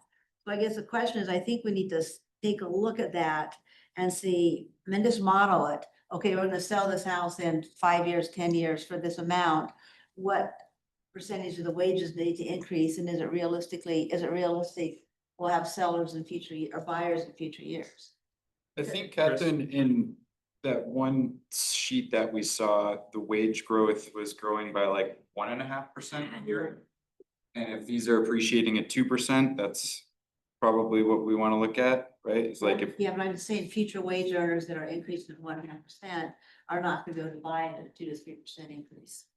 And that was one of the problems that they had with the original inclusionary zoning formula, was that, and I think Chris is the one who actually brought up city council when they were talking about that I formula. argue with you all the time. Yeah, I know, you're right, but yeah, but I think I remember a council meeting that Chris actually brought it up, saying that by capping the prices and not modeling it out, that what was gonna happen is people were not gonna be able to sell their units. And we saw that, recession or not, so I just think somehow in the models, we need to look at it. But what do you think, Chris? Am I misquoting you from like 20 years ago? I'm not sure, but just that, it's been really interesting coming from the free market side. And typically I am on the opposite side of almost every conversation at city council with you. But one of the struggles I've had over the years with like workforce, deed restricted housing, is that we're always putting it on a developer. So you're taking this burden, you're putting it on a private developer, and then that developer is trying to maximize his sell price with these restrictions on him so that his actual impact is the least amount. So you kind of like have this like conflicting, set of goals that don't totally align with what our community, mission, or at least as a community member, my thought would be our mission is to create, long-term housing solutions that maintain long-term housing solutions for a really long time, right? Like, like while we sit here talking about this today, like the real conversation is what is the price of this? And I don't want to go too esoteric, but like, 30 years from now, because that's, if the problem's bad today, the problem's going to be like exponentially worse, 10, 15, 20, 30 years from now. So if your teacher who's at 100% or 80, actually teacher, I think is like 80% of AMI. 60. 60, okay, 60. So if teachers at 60 and everybody, if we polled our community, I would say that most of us we're voting for teachers, firemen, policemen to, have places to live. That's like the one that, resonates. So as you do a project like this, the housing authority is not, we're not a private developer. Like our goal is to create like the cheapest amount of housing possible. We've voted as a community to put a tax in place and give money to this idea. And it's kind of like, the same thing I tell them, like, they talk about, asset ownership from the free market side. Like you want to own assets in the free market, otherwise you're going backwards. And as a community, if we don't take our dollars and turn them into assets, then we're just going backwards. If you have like 10, 20, $30 million or whatever, we get $10 million a year in a tax, we should be putting that into hard assets and turning into hard assets today at the lowest price possible. Because the benefit to us as a community is that 2% appreciation cap. Like that is an incredibly valuable, component for the community, because like that is your protection.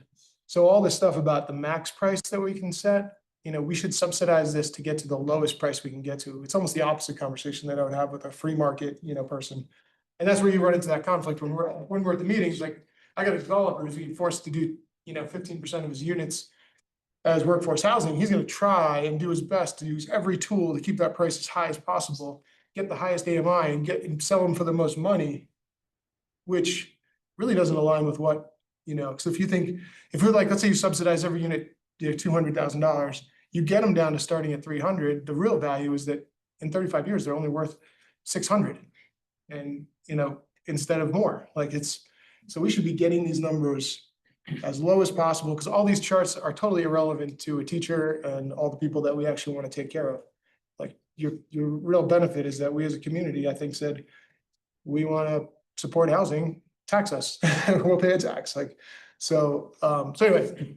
You saying use those taxes to. You gotta, especially when you have the opportunity, because this is like, so you could say, okay, well, it cost the city, say $200,000 a unit. And let's just say over the course of 50 units, it cost me, $10 million to buy down, right, to get this benefit. Well, it wasn't a cost of 10 million in theory, because the real benefit is, and you can look at this project and like, the nice thing from our side is like this isn't like, everybody's always money quarterbacks. Everybody in the newspaper is going to talk about how bad the housing authority is at doing whatever they're doing, which is what people do. Like, I work with a lot of developers. I see a lot of spreadsheets. I see a lot of stuff. This is a structured parking project. Like, are the costs out of line? Like, whatever. Someone could say they're a little bit high. They're fine. They're whatever. Like, nobody did anything. This is not a bad project. So it is what it is. And there's some real benefits to the community of doing the structured parking decisions that were made in number of units.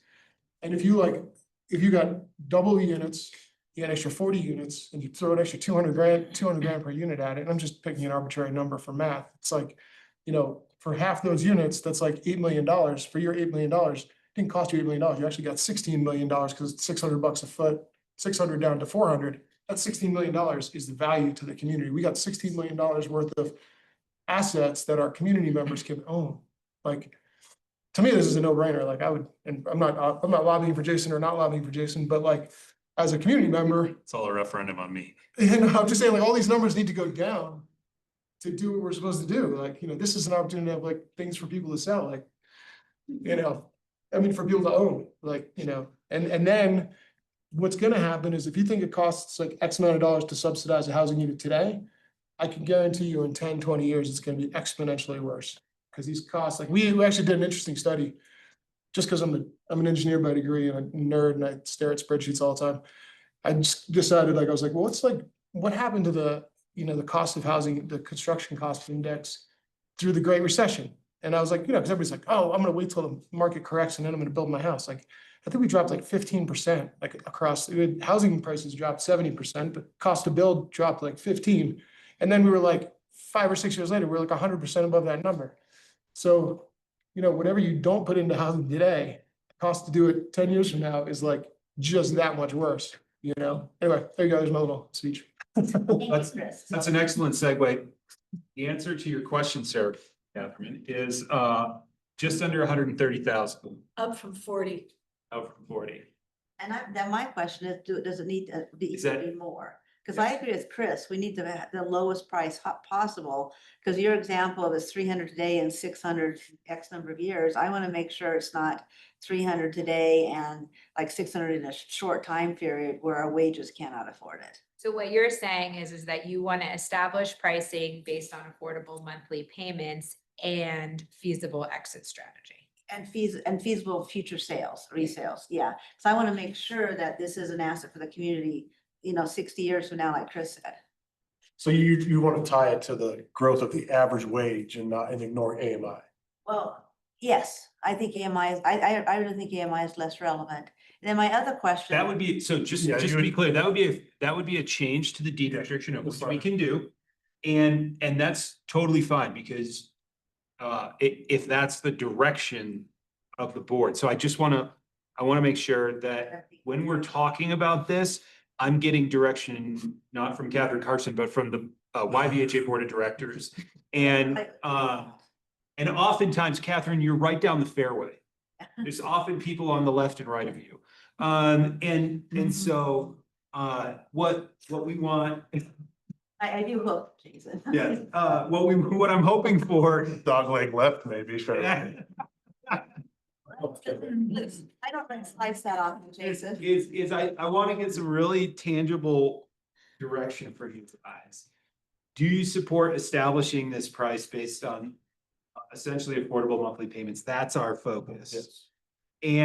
And are you comfortable with me going to the city on June 3rd and asking for them to shift resources from buildings 3 to buildings 1 and 2? $5 million worth of resources. Maybe the city's gonna go, you know what, 5, make it 8. I'm not gonna project what might happen there.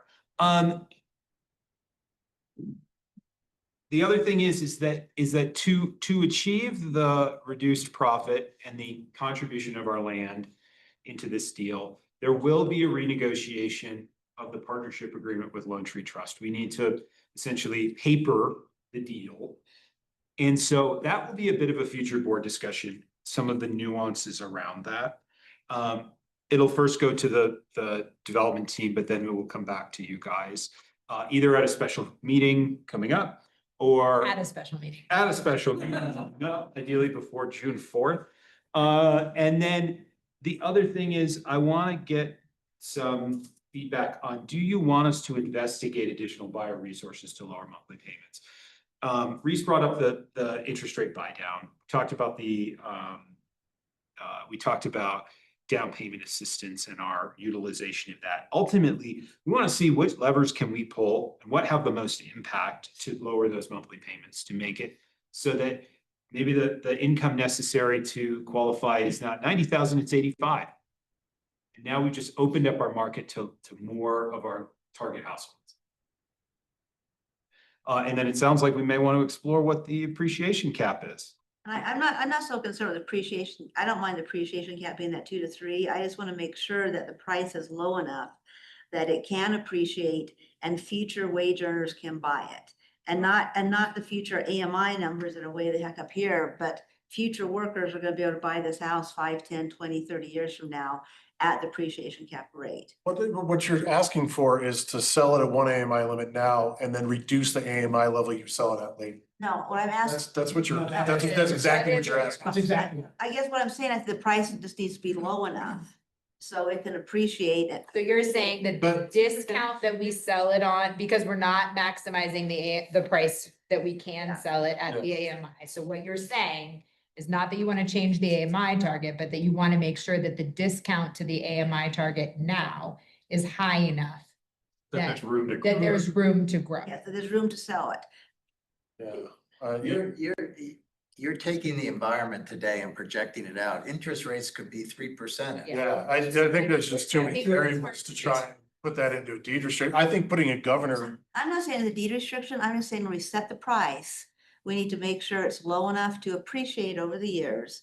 And that their wage earners, and I recognize it's not. But like, I think, you have to can I think jump? about what types of assumptions you're gonna make in that analysis, and I think this is where Cole is coming from, like, I think that is a commendable goal, Can I and touch like, on we that? should definitely do that, 1 second. But I think, like, what is the interest rate assumption that you're gonna use? What is the wage growth assumption that you're gonna use?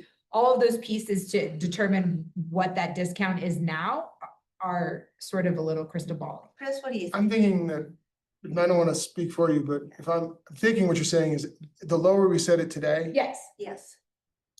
you're naturally gonna have a lower price in 30 years from now. understood. You're not creating some weird algorithm to figure out Yeah. appreciation. It's just, we get the price down today. That means because you've only fixed it at 2% or 3%, it's only gonna either, double in 35 years. Like, so you Right. just drive the number down today. So you at least have a better starting point. Understood. I think it's just, we have to drive the price down today within the parameters of what the project costs are and what revenue the housing authority is gonna make and what the interest rate environment is and the pricing of the monthly payments for people. Because I think it's a great idea to investigate additional buyer support, and I fully support that. But until we know what those dollars are and how we can keep driving the prices down, there is a limitation as to how much we can drive that price down that I think we have to talk. Is 5 million enough to ask from the city? I mean, in order to get the price low enough, is that the right amount, or do we need to ask more? That's the starting place. Okay. Certainly, with more subsidy, we can drive lower prices, and that is super well understood. And if you give us $86, we will reduce the price by $1 per unit. And take that to whatever extreme you want. But the point that you're making and the point that we're making, I think, is all the same. In that, as you bring the prices down, you expand your market. And as I think, just to provide a counterpoint, because Michael Ann is not here, her question to me earlier this week was, how do we know we're right sizing the amount of subsidy? And the only tool I had to be able to tell her yes or no was this. Is it green or is it red? And the question becomes, once you hit green, how green do you want it? You want it like bright fluorescent green because it's $25,000 below the income range? The answer for Catherine is absolutely yes. Right down the fairway, Catherine. And so that is ultimately going to be the question that council will have. Are we over subsidizing this? Are we doing too much? Or are we doing the right amount? And I don't think you can definitively today say that this is the absolute perfect number, but we can go into it with a degree of confidence when we have all of those things lit green. And we know that we have a significant amount of our target market that can afford this with 30% of their. The other question was. Some comments really quick. So personally, I would love to see more subsidy go in to see those unit prices go down. I will say if YVHA, I'm concerned with YVHA kind of front loading this project with all the subsidy that the city has provided this, phase into buildings 1 and 2, when we've talked about building 3 being lower cost, right? Like not lower cost to build, but lower cost to the residents. And if there isn't another STR grant, how are you going to meet that desire for building 3 to be more affordable? I have a couple other quick thoughts on this too. When we look at that resident survey, I know that maybe some of those folks are in the rental pool and want to get out but might not qualify or things like that. But it would be great if YVHA had data to say, like, this is why we're pricing them this way, beyond just what it costs to build and the profits and things like that, but to try to meet that survey. And so if that survey is indicating that the majority of respondents are one-person households looking for housing within the 80 to 100% AMI, and we're saying this housing is from 90 to 140% AMI, but there's no one units that could reach that person, we're gonna have a lot of people that might be upset with these phases. The last thing I wanted to say on this is when you talked about profit from Lone Tree and that they were willing to compromise their 25% of the 2 million that they might see. I know it's been asked of council, what is YVHA using that profit for? And is YVHA also considering that to help bring costs down? Because I think it was just mentioned Lone Tree was gonna do that. Yeah, so there's a commensurate decrease in our profit as well. And that's a policy discussion for the board. There's conceivably about $600,000 of profit for YVHA in this. Do we use that to support future for the buyer support program? Like, that's a conversation that we can have. We get a $800,000 developer fee. Do we want to use that? At some point, we need to take those, they're not profits. They're essentially money that we would reinvest in the next project. And so the question is how much, again, how do you right size this, right? Are we spending all of our powder on this and not saving it for the next project? Because these 86 folks are going to be super grateful, but we know that there's hundreds of others after that 86 households that still need housing too. And so that's the balancing act that we have to make as a housing authority. If we put all of our resources into one single project and it precludes our ability to do future developments, that may not be the right decision for us. Right, and the council's in the same boat with the STR funding. We know that Brown Ranch is still out there and this funding was intended for Brown Ranch. So how much funding can we reasonably give to one project? We're also getting, requests from other developers in town. So we're in that same boat. Absolutely. This is your first time that you're looking at sale property. First time in the last 20 years. Kathy will remind you that. Okay, well, the first time is in recent memory. Yes. That's right. As a sale product. Yeah. So it seems on the one hand, I'm hearing sort of well, what can we do to make sure that this product or project is successful? And we'll just throw everything into it to make it successful. But then the question becomes, is it a one-off that can never be duplicated again because of the way we've approached this? And to your point of, yeah, those 80 people might be ecstatic, but we got hundreds of more people. So that would be my major concern is what is our intent here? Because if it's just to make sure this project is successful, I think that's more of a short-term view than we should be. Well, I think that we're living in a time where we don't know what tomorrow looks at, and this is the only thing that is certain right now. We don't know if we don't know if our developer is going to move to the lease, in the next 2 years for building 3, but we have a building under construction that I have a little bit of the scares of getting it sold. And I say this is the best project in Steamboat to allocate as much money as we possibly can, because it's what we can do right now. And all that we know about is right now. We don't know what tomorrow is. Everything's getting more uncertain every day. We might as well put all of our resources into this one. So we get something done and something done successfully. From my YVHA approach, that may be okay. But from an overall city approach, there are a lot of other projects out there too. So that have to be. None of which will be this affordable. None of us are this affordable. All of them could be this affordable if we wanted to put enough money into it, but. For the past 2 years, trying to find something to build, and this is the only thing that I might be able to afford. And I do okay.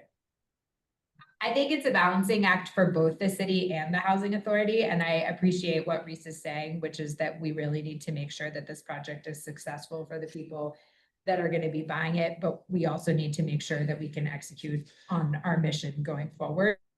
So I think, I mean, this is a conversation that we need to continue to have as a board, about how we want to allocate those resources. We don't need to decide today how we want to allocate our profits and developer fee into this deal. And I think some of it, for me, is going to depend on what the interest rates are when we're actually going to sell these, what amount of money we want to do, but we know that we have that money as a tool that's available if we investigate additional buyer support resources and have potential plans in place that we can then allocate funds towards when we have a little bit more certainty as to what the monthly payments are going to look like for these buyers. So I think it's important now that we give Jason some direction on whether or not we want to ask to shift this 5 million from building 1 and 2, or from building 3 to buildings 1 and 2. So I would really like to hear board feedback on that. Jason, have you had any dialogue or showed your progressive green to red spreadsheet graphs to like the Yampa Valley Community Foundation, or considered like philanthropic sources to help bring that cost down, or is that well dry? No, I have not shown it to them because the green to red came to fruition in the last. 11:47. But good idea, we could. And just to be clear, our land value that we're proposing to put into this derived from a philanthropic grant to the housing authority to buy that piece of property.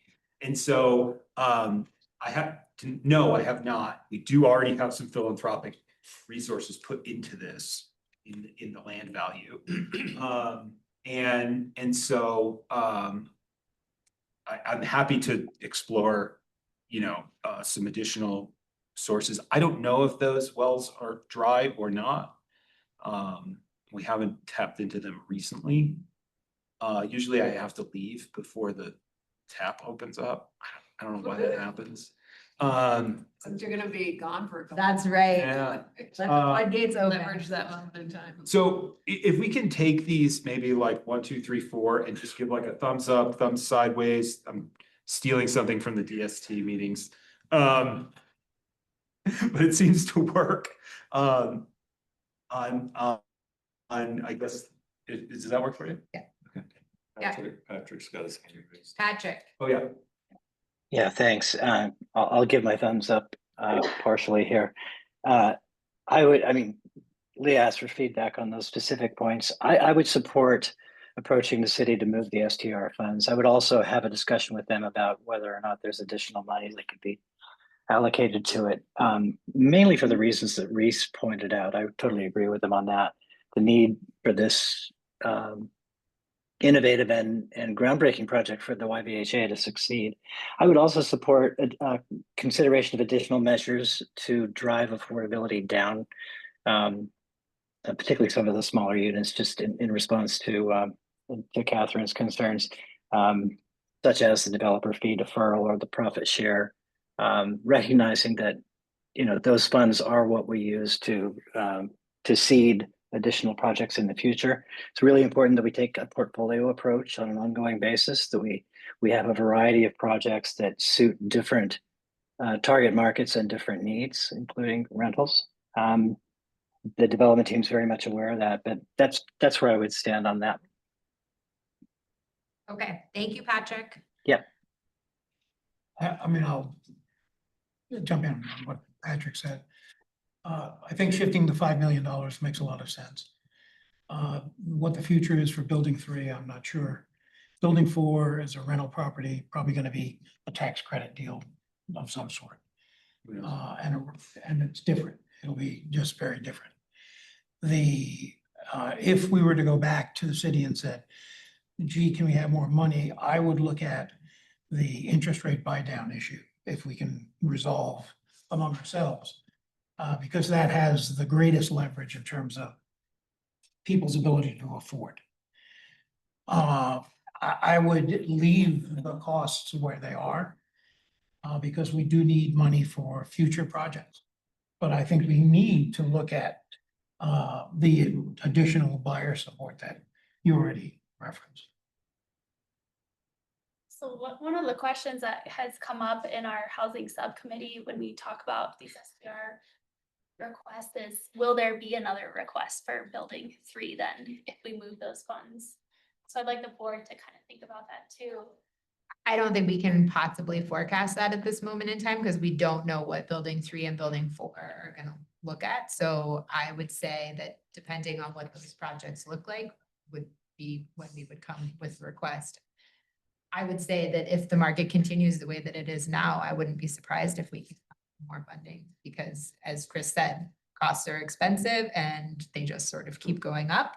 And I'm not really seeing how interest rates are gonna go way down anytime soon, but So knowing all of that, knowing that the cost might continue to go up, if you do come to council with another request, and again, like personally, I support it, but you know, are you diminishing the ability to get more support when you might need it more down the road? I think we need the support right now. I absolutely support allocating and shifting these funds. Like if you look at the pricing and the monthly payments because of the increases in the construction costs and interest rates that have happened during the time you were building this project, I think without that $5 million, this project is not successful.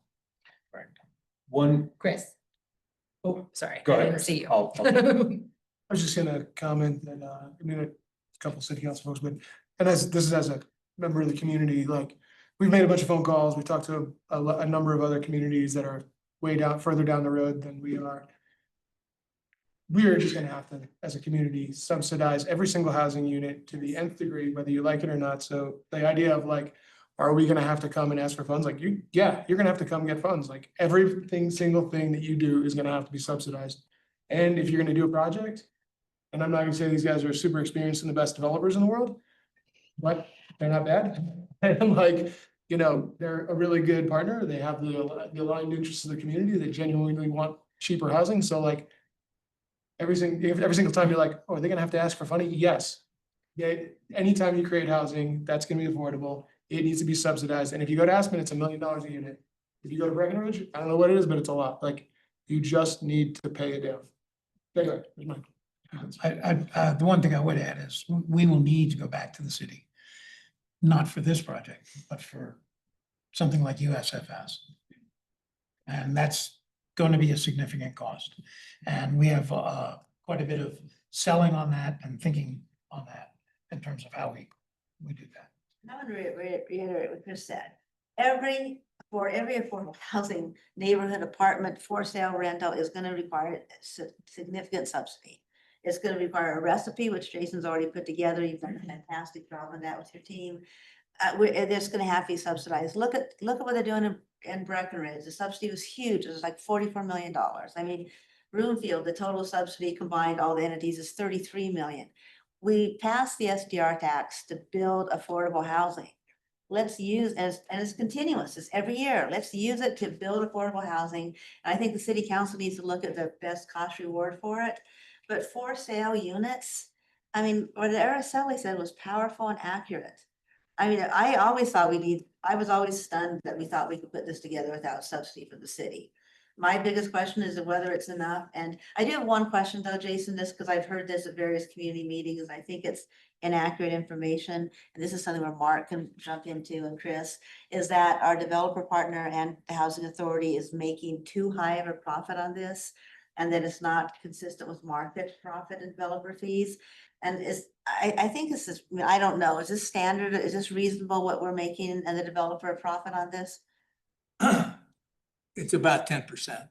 So we're, At 4 million, so that's reason, we're not. I mean, if you were gonna do it in market, you'd be looking for 20%. So this is actually, so the profit that we're making on this is actually under the market profit. So the information that's out there in the community saying that we're making unrealistic profit is just not accurate. There is no free market person that would ever even or they would if they were like crazy and high, but like this is ridiculously terrible as a project. They win those. Okay, so Yeah, this is ridiculous. can you confirm what you mean by ridiculously crazy bad for a project? Profits. Like, yeah. Thank you. I mean, just to answer. Hold on, Angelica's been waiting. All right, thanks. I do have to run to another meeting, but I just wanted to say, I'm having a lot of conversations with other county commissioners about affordable housing and, Summit County in particular. Catherine mentioned Breckenridge. I was gonna mention that. I mean, they are dumping funds into their Yes. affordable housing projects and it is incredibly successful. And in talking to those commissioners, you know, we talk to them and their housing partners about how they're doing this or about if they're saving for future projects. The answer is no. The answer is we are putting everything we have into each project and then we are building that back up. And then we are putting everything we have into this project because that is the only way to be successful. And if you look around the state, that is how those projects are being completed and how people are finding attainable and affordable housing. And so the idea that, well, we have all this money, we're just gonna sit on it because Brown Ranch might happen is really not a sustainable solution and not the best way to do it. If we want to be successful, then we need to subsidize every project as much as we can. As Chris said, costs are only going to go up. And so I think we can learn from our neighbors who have been successful in this work. And the answer we are continuously hearing is use what you have now. Use what you have now as much as you can now, and then build it back up and then use it all again. Do not sit on these funds. I need to really, your comment that, you know, we're sitting on these funds for Brown Ranch is just not true. Oh, I was just. And I'll only speak for myself. But we are looking at spending that, in fact, at our last retreat, we said, we need to spend this money. And we had a goal of funding a number of projects this year. And we need to spend as much of that money that has a cost benefit analysis that makes sense as we possibly can. That's why we threw in $5 million for this project. And we've thrown in some other things into other projects. Now we are getting in a lot of requests, a number of requests, and we have to do that cost benefit analysis to say, you know, it's just not about checking it off that we got rid of the money. It has to have a community benefit. I mean, that's the important thing here. So I think that we, and again, I can only speak for myself, but we're not shy about spending that money at all. I think we want to spend that money on projects that have community benefit. And from a cost benefit analysis, we prioritize those. And we got a couple sitting there right now that we're looking at. So I don't think we're saving for Brown Ranch. I think if Brown Ranch comes to fruition, you know, we cross that bridge when we get to it. We have too many immediate needs to deal with that. So I just want to make sure that I don't think, and I'm not going to speak for you, but I don't think we are sitting here holding on to money for Brown Ranch. So Steve, do you have any, count votes, any problems with shifting from buildings 1 and 2 to building 3? When I hear that this project is going to fail if we don't shift the money. I didn't say that. Well, I don't know what you I said, don't- but you said I something. don't think this project will be a success. I mean, if you look at those reds and greens, like to me, to your point, we have an urgent housing need now. And we have $5 million allocated to a next phase of a project that we don't know what that looks like yet. I believe that when we came up with this, that the level of understanding that you have today is far greater than it was when you came for the money. For sure. Okay, so things change. Right. It's $5 million. Let's use the $5 million. This is me speaking now. So don't take it any further than that. But just looking at this, it's like things have changed, information has changed, circumstances have changed. How are we going to make this project successful? Yep. Yeah. So. And I want to circle back to a question, Jim, that you had and Dakota, you also had on what impact does this have on phase 3 or building 3?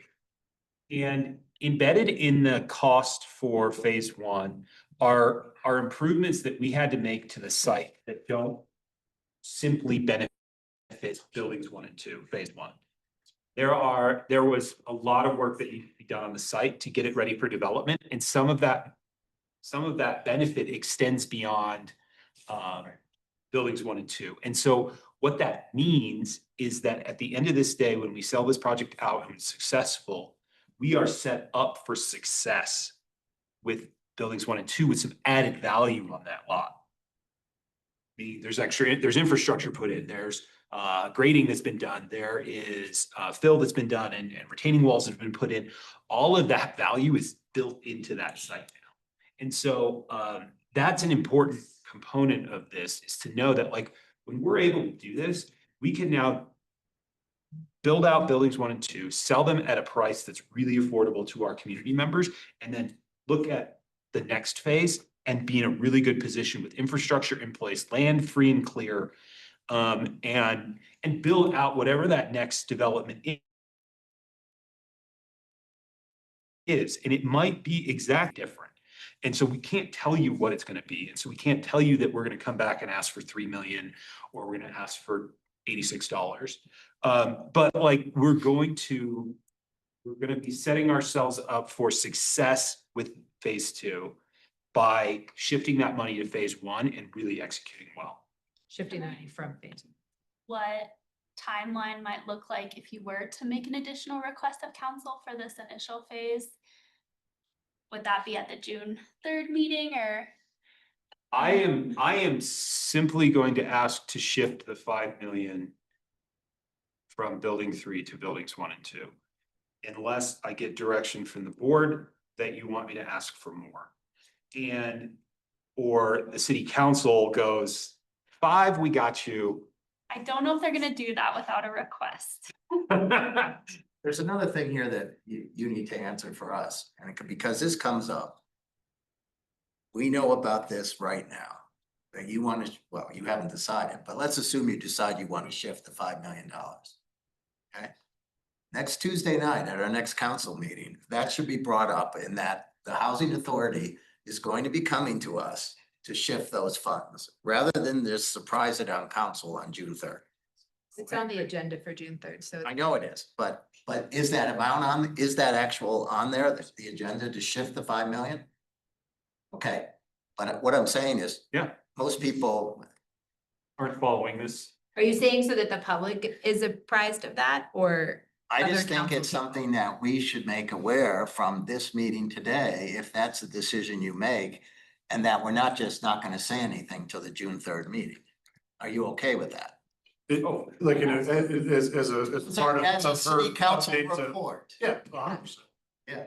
I just want to make clear I on would it, expect- because I think that's important. That what is the key thing coming out of Yeah. today's meeting is Yeah. that you guys may be deciding on this. So that's something we need to share. We'll email Great. Kelly Phillips directly so he knows, so that way he can start getting. That's what you're true.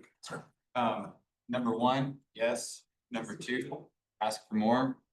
Number 3, be nice, because I guess I worry a little bit about, you know, partnerships. Like, we want to have a good reputation of treating partners good. And then 4, yes. And to be clear on 3, we're on the same page with the Lone Tree guys. Like that has been the big push over the last 5 days or so, is to make sure that I could come to you guys knowing that we're on the same page with our developer partners, because they've been really good at exploring all these iterations of options.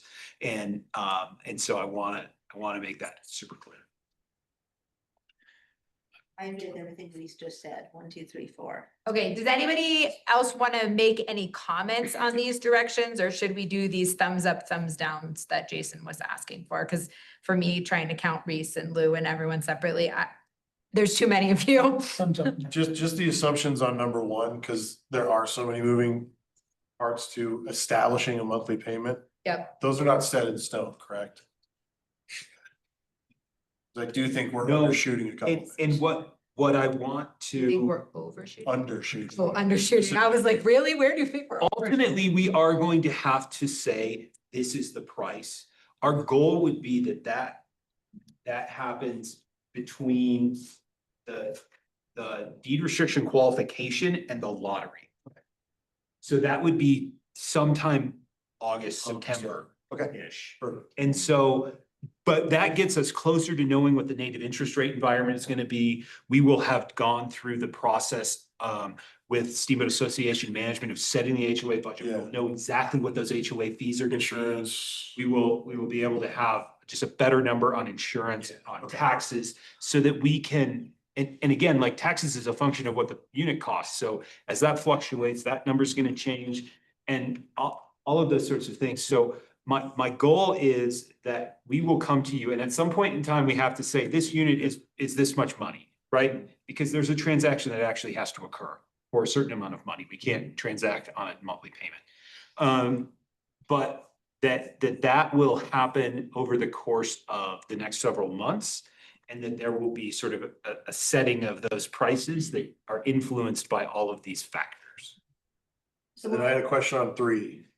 Is there concession on the developer fee contingent upon an understanding that they will continue to be the developer for the other phases?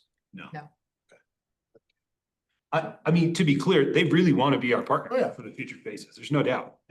That's a conversation to be had in the future. Okay. And so Paul, on top of, in addition to your question, so we'll have an additional discussion on establishing the prices on whether we want to address profit and things like that. I mean, that's another TBD at another board meeting. Yeah. One comment, one question. Comment to Catherine, with $1 million gone out of the profit, we're at 5 to 6% profit on this job. I just want to make sure it's clear. That is real clear. It's easily calculated. Yeah, I just want, yeah, because the community, we've heard those comments from the community that, oh, you're making. 12%. It's a crazy number. And we're real, so I want to be real clear to the community that what our profit is on this, based on what experts like Mark and Chris are saying, is that it's very low compared to other units. So I just wanted to do a little fact check for the misinformation that seems to be floating around. The question I have is actually for Chris. We've talked about prices. Are these prices going to allow us to sell all our units? Hi. Hey, I'm wondering if somebody left a credit card there 3 days ago. Andy. What? Really? It's Sandra. Your number. I thought you were ventriloquist. And it's a public meeting. Yeah. Thank you. Good job, Sarah. Okay. So this has been some of our, our conversation evolved quite, interestingly, because we went through the process of, what are the market comps? Where do you think absorption is? And then all those normal conversations that you have. And then, we all kind of, we looked at it and we're like, well, we still can't get a house for the people that we're trying to get a house for. So, all that market data, which there is none, because 2 deed restricted units that have sold in the last, 2 years, there's no data. And I was gonna bring this up after you guys finished voting, but it feels like there's because with any project you do, I don't care if it's gonna be single family homes at Brown Ranch or row homes somewhere, there's gonna be a target of, you need to go in with a target of where you want pricing to be, in my mind. That's why I'm surprised, this was a little bit interesting of a process, because I would say there should be we should have a goal of where, as a community, we want pricing to be, not based on a project and absorption. That's why I think there's a disconnect between when you force a developer to go to a project, private market, or even buy into a project with a guy and give him a subsidy. We have misaligned goals, so whereas as a community, we should be well, 140% of AMI is whatever, but we should be driving our, our pricing to the 100% AMI price point. We should try to get the 1 bedroom to the 300 number, even though I got a 140 AMI person that can pay more. It should be driven by a goal, a community goal, not a market absorption goal. And quite frankly, there's no data to tell you anything anyway. But I think if you went about it with that strategy, I think absorption will be, very, and I do think this is a holistic, the housing authority, once you start building for sale real estate, I think you have this awesome opportunity. And that's why I like the housing, the nice thing about the housing authority is you guys should fix what your deed restriction is across your global platform, because then you become a universe that people can feel comfortable buying in. If I buy in the Cottonwoods, the problem is do I lose all of my real estate mobility? So if I buy in the Cottonwoods and I buy a 2-bedroom condo, and then you go do the next project with no appreciation cap, but you do a deed restriction on where they live, I can't move there. And I can't act like a normal human in a real estate world. So like the housing authority has a unique opportunity to set like global parameters for our universe with for sale real estate. And like the biggest risk to say this project is Brown Ranch and the talk of Brown Ranch, because if you go and you price to 140 AMI, you're gonna have a bunch of people who are like, well, I'm just gonna wait and I'm gonna get a single family home with a white picket fence and a backyard and a garage, you know, at Brown Ranch. Like, whereas, you know, if you drive it to the right pricing for the person you're trying to meet the need for, and you set a situation where I've got this universe of real estate, different types, condos, row homes, single family homes, I've capped it all. So, I mean, I've created this little bubble. You know, you kind of create your own little, there's a benefit to being in the system, you know, and being a part of this community, you know, and buying in, you know, I'm not answering your question because there isn't really any data to say, but I am saying as a community, we should set pricing based on who we want to meet the need for, not these AMI numbers, which are arbitrary. Like, Well, just from the numbers that were shown, it said we were 4% below market for 1 bedrooms, 28% below for 2 bedrooms. And I mean, if you ask me, I'd go for another. We're now lower. Well, if you would ask me like where I would want to be as a community member and whatever, I would add another $3 million of subsidy in there and try to get to like a $37 million gross price on the project. Cause I just think that's where you actually meet the need for the community for sale. I mean, I'm just one, you know, dumb guy who plays spreadsheets, but like we went through this started with a math analysis of regression thing of like, if I have 2 assets, one's at 500 and like, I think the average appreciation since 2006 was like 5%, but if I picked some other dates, it was, you know, 9 or 3, whatever. So we just said 5 versus a 2% cap, you know, what should I pay for that $500,000 asset today to discount for my loss of appreciation? And we came up with like somewhere around 16%. That doesn't, I would not want to price, I wouldn't price it that as a community. I think you should be way lower than that. You know, so like, anyway, I'm not sure I answered your question. No, It made any sense, but I have some numbers here and I'm like, I think you know, I agree with you 100%. Like I'd try to add another, I came up with another $3 million, what I'd put into it to get the numbers down. That's just me. To support 1 bedrooms being around I thought it'd be like 300. 300, but 100% AMI Trying to or get to the number where like you're close to the 100% AMI number to start, 3 million. not 300. Another 3 million on top of the 5. Yeah, that's what I would be targeting, but you know. And we did. But that's just the AMI though. Question. But at some point, you have to have a metric, to your point of who do you serve in the community? We've determined that breaking the community up in AMI sectors is how we do that. Yeah. And we're trying to meet at a diversity of AMI levels and household sizes. So it's like it's a matrix of need. Your biggest risk in the whole, your biggest risk in the situation is the 140% AMI. Because that's the least likely buyer of a deed restricted piece of real estate. Cause I'd rather go buy a 2-bedroom over at the Walton Village Townhomes that's got no deed restrict on it. And potentially has the ability to have short-term rentals in one of them at 650,000 versus workforce. But that's why we're incentivizing them with a discount. Yeah, To your we- point of like, hey, this is the discount that you're giving up for that. But his point, I think, is that your discount needs to be bigger. Needs to be big. It does need to be bigger, but it also needs to meet where the community is and where costs are. And I mean, yeah, if we go ahead and ask for 10 million, that's fine. That number is actually in line with like your other projects too. It wasn't like these, like we did, this is me on my own. This is Well, the other projects though are not Tax- for sale projects. Those are tax credit projects, which are the most highly subsidized affordable housing that exists. So like, that's not a comparison of apples to apples, but I think maybe to reframe Lou's question.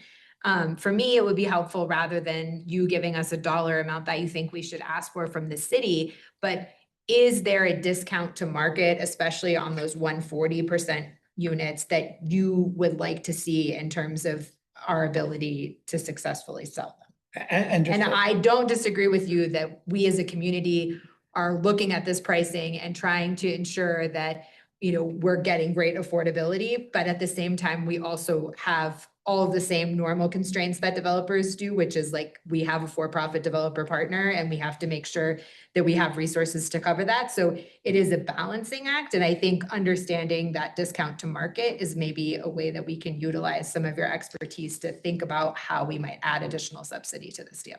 And just to add to that, does something like the interest rate buy down make this more saleable? Because it does impact affordability more than almost anything we do. I mean, the interest rate buy down is a really good tool. And, you know, gosh, I've never agreed with you this much in my life. But That's what we do here. We bring people together. there's a little bit of an inverse correlation between, you know, community benefit and like we came up, we were getting down to like the $40 million number and that felt really like it felt like a good place to be. And then, you know, then we went into, and we spent a bunch of time in different meetings and we went into like, okay, well, who's the buyer? And then you go like dive into the AMI number and you're like, you know, like, who is that?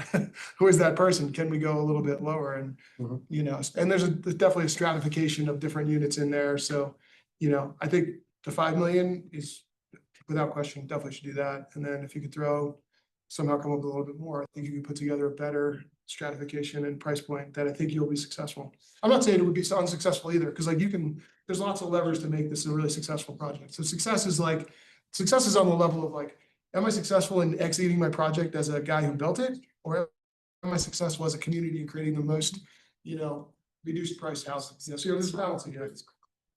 So do you have a sense on my question, which is what kind of discount to market you would want to see on those 140% AMI units? We have a chart. I mean, we actually have a bunch of convoluted charts that we've been playing with. So we came up with TBD, is that what you're saying? We were like, I mean, the numbers that I don't have the exact percentage because it was. Okay, that's fair. It wasn't even across the board. So. No, it's not. I think that. I saw some of these charts. I just didn't know if they had iterated since I tried to dumb it down actually. And like, you know, that's why I was kind of dumbed it all down to like, you know, all 1 bedrooms, all 2 bedrooms. And just, if I had to just start somewhere, where would I? As you guys can imagine, it's really difficult to dumb this down. Because there are so many moving factors. Should listen to our real estate person that we're contracting with. He's an expert in his field. We hired the agency. Free market economy. Catherine Parsons. I didn't even listen to it. Catherine, it's alternate reality. Catherine. Well, to clarify the role that the agency has, they're not our transaction broker. Right. They are our transaction coordinator. So we are the ones that are selling this. I realize that, but we still have. Housing authority. No, I understand, but as Chris said, this is new to him too. Well, like, so here's an example, like, okay, well, I drove prices down on my 1 bedroom, just like playing within a spreadsheet, I get to like 300, like 320. My teacher's at like 250.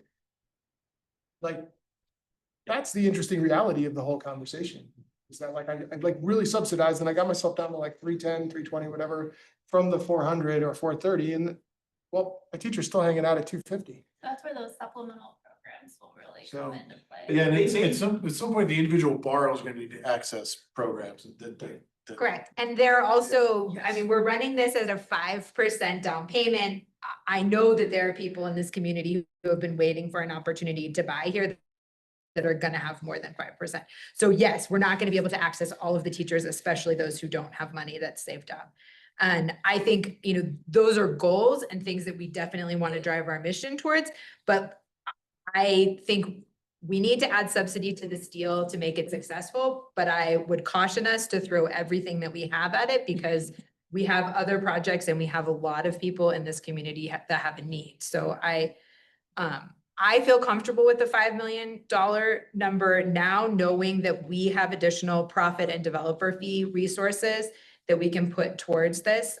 I think asking for the city to shift 5 million from the second phase to the first phase is reasonable. I would prefer not to ask for more money at this juncture. I would rather use our own money. Or go back to the city potentially when we investigate additional buyer support programs and see if they want to partner with us on something like that. Yes. But I think that, to me, just asking for more money right now, I think is premature based on the information that we have. I think that the 5 million is going to get the project to a place where we can use our own funding or go back with a specific partnership on a type of assistance or support. To Steve's point, like, they're willing to spend the money, but I think we need to make sure that what we're showing is what we want all of our partners to show, which is a good return on their investment. And I think we can say that right now at the $5 million number. I mean, certainly this project would be so much better for the community if we put $20 million in it for the individual people who are there. But I think 5 is reasonable. So, let's have a thumbs up, thumbs down on whether or not we feel comfortable with Jason pursuing the request for $5 million, shifting from phase 2 to phase 1. I'll do the sideways, because I think it should go up. On the first. Okay. But anyway, yeah, but good point, Chris. I love. We're on number 2. Sorry. That was number 2, but are we just gonna call that consensus, or do you want an actual? Well, I know I still want to see people's thumbs because not everybody's thumb went up. So keep your thumb up until. I'm gonna keep my thumb aside because I'm easier voting on this. Okay, so Dakota's abstaining from the vote because she's gonna vote on it later. I can't see Mark's thumb. Mark, do you? I have a comment. Oh, okay. Conceptually, I don't have any problem with any of that, but today I'm not ready to say I'd like 5 million, it might be 10. Maybe it'll be a little bit less, but I'm concerned about the numbers I'm looking at today. The last pro forma I saw that I've been working with was 54 million for the project. This one said 50. This one indicated that the subsidy for this project is 46 million. My calculation is that it's someplace between 128 and 228, depending on what the average sale price is. What's that based on? It's based on, we got a $50 million cost. You got 86 units, that's 581,000 a unit. If you sell them at 381 to 581, there's a spread in there of well over 200,000 and up to 100. So I mean, it's not 46. So I don't know where the 46 number came from. We have a meeting tomorrow with the developer and the contractor because I'd asked for some more information. Actually, they finally responded to the letter that I sent 6 weeks ago. And in that response, all of a sudden there was change order 2, 3, and 4 that I've never seen. And that is increasing the cost. And there's comments about additional cost coming. What I'd personally like to do is work through another pro forma. And I'd like to see what the GMP is, because the GMP is not what we're working with today, because it's positively going up. There's also a discussion about use tax and my position on that with them, which is a big number. We have to pay it, but the question is, are we going to pay it twice because of how they're structuring this? And so that's a big topic I have with them. So I think to your point. So that's all. So where I'm at is I am not personally willing to commit to asking for the 5 million today. I don't know that it's the right number. Maybe all this works out. We don't have to ask for it at all. And I also really like to see a spreadsheet that makes some estimation of what the value of each sale is and how that relates to total income versus total.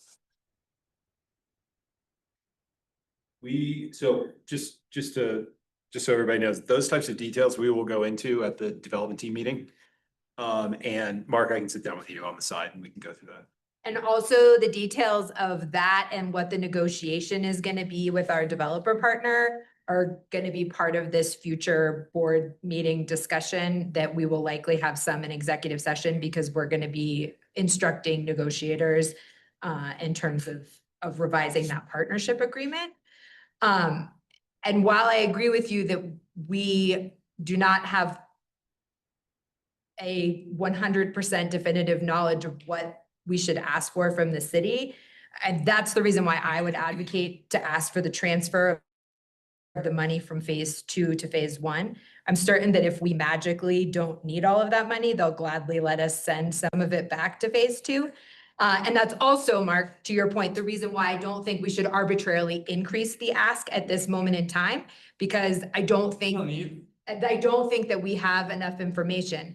But I do think that at this juncture, we need to get some certainty about more subsidy coming into this phase, so that when we're having these discussions and negotiations with our partner, we understand whether that 5 million can be utilized for this phase if we need to. And that's the reason why I think at this point, we need to give Jason some more direction, and the reason why I support transferring or putting in that request at this time.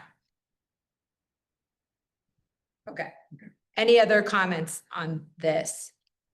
Do you think city council would be, I know, would city council be comfortable with us coming with this? I mean, this is for Steve and Dakota, knowing that there could be potential information that we could come back to help with the buyer assistance programs?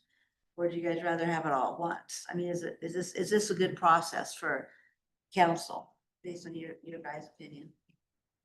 I think the buyer assistance would not just be specific to this phase, Catherine. Like, what I would say is that we would work on a buyer assistance program that would apply to the second phase as well. So that would be the reason why I wouldn't suggest that we ask for additional money now, and why we would consider going to them at a future date with a program that isn't tied to a phase, or maybe isn't even tied to Mid-Valley, but just tied to general for sale, additional buyer support. To answer your question too, that I think the request for 5 million transfer from 3 to 1 and 2, that there's some rationale to support sharing what you're working on and what you may come back with in the future, which is undetermined at this point, and just 100% transparency around the assistance program and you know, the revised P&Ls or whatever you want to call them. And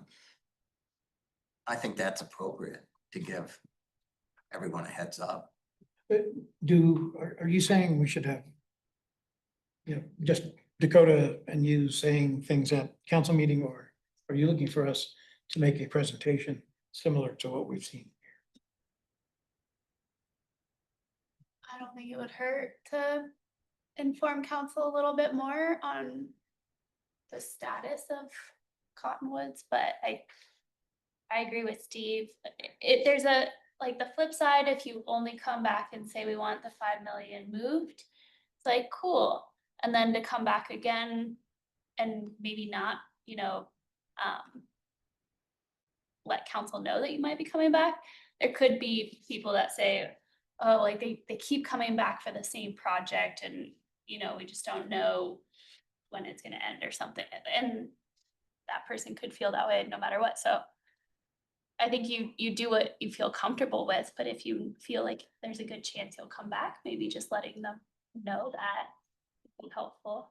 You're talking about forecasting future asks. I think we can do that in a limited way. Yeah. And that there's no problem there. So, I'm just want to circle back to number 1. Are you guys okay with number 1? Are we doing thumbs up? There consensus? Stab it.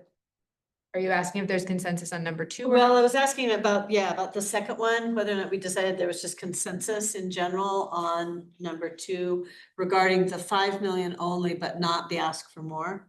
Is that what It's kind of where I'm hearing. okay, is it? Save that ask for more totally. Okay, so but there is consensus on shifting, on requesting for the shift from the 5 million. Okay.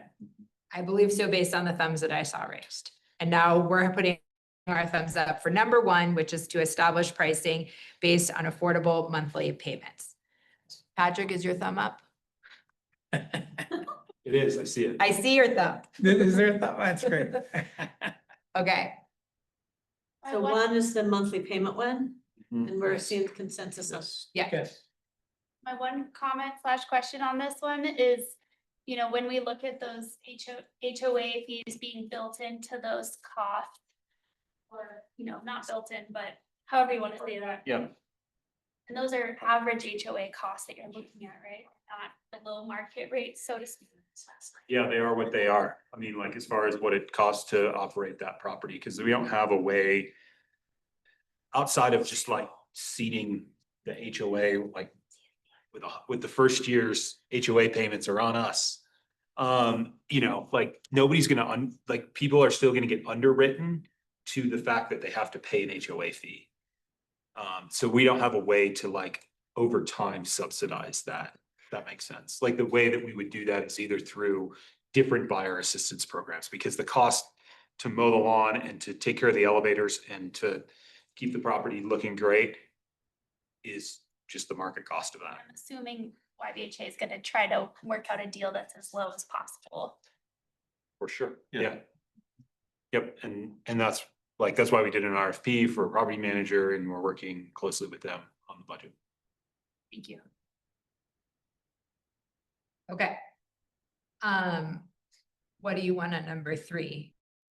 Ultimately that you guys are comfortable with the renegotiation of our partnership agreement. The big portion of that is a deferral of our land contribution to the project. That's a $2.1 million move.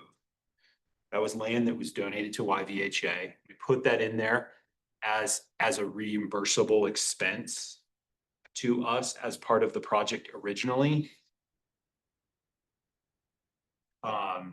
Now I think it's important that like that was we didn't pay any money for that land, right? Like us as the housing authority. And so shifting that money into basically buying down costs was always going to be something that was on the table for us. And now's the time for us to actually pull that lever. I don't quite understand how that works. Like, is there potential to sell that land or how does that work? No, so in the waterfall with Lone Tree, one of the advantages of the deal that they gave us versus some of the deals that the others gave us is that they gave us credit for the land that we were contributing, the dollar amount. So if construction costs hadn't gone up and if interest rates were lower, it's possible that that $4 million could have come out of this deal as part of a cash distribution at the time of the sales. And that money then could be used by YVHA to subsidize phase 2 or another affordable housing project. And what we're saying is that we're moving that out of this phase. We're not going to take any cash payment for it, which has always been on the table, but we wanted it in the waterfall so that if this property, you know, performed better than what we are expecting, that YVHA got credit for that land and that our for-profit developer partner didn't get the value of that generous contribution that was given to the housing authority. Thank you for that. And we're also asking them to reduce their fee. Yep. Okay, thank you. So those are some of the things that get papered in this renegotiated agreement. There will also be, you know, some other stuff that we'll talk about at the development team. And ultimately we'll come back to the board for approval. Yeah. So I mean, all we're doing here is giving you a thumbs up to continue basically the discussions that you've already been having with Lone Tree, and then work with the development team to determine a recommended course of action for how we're gonna revise the lower tier agreement to reflect these changes. Yes. Right. So thumbs up. Or thumbs down if you don't approve. Jim? Okay, I'm seeing consensus on that. Thanks, Patrick. Okay, and I think we've heard a lot about this today, and I haven't heard anybody that doesn't want us to investigate an additional buyer support, but let's look at for some thumbs up for looking at additional buyer support. All right, great. Okay. Okay, so do you have the direction that you need? Absolutely. Do we want to talk about scheduling this special meeting while we have 7 minutes left of this long? Or do we want to do? I would recommend giving everybody the 7 minutes back and Sarah can coordinate a doodle poll to set up a meeting. sometime between now and June 4th. Just a reminder, please email me if you're planning to send me more information about performance metrics for Jason. Please send me the email today or tomorrow at the latest that you're going to do it. And then Monday is the drop dead date because we have to get moving on those from the executive team level. So thank you to the people who have already emailed goal ideas to me. Performance metrics, I appreciate your participation. And thank you for a great but long meeting and enjoy your 6 minutes. Oh, I have to get a motion to adjourn because we're early. Motion to adjourn. Great. That's not me. I don't. Scheduled to 3. It was scheduled to 3. I forgot.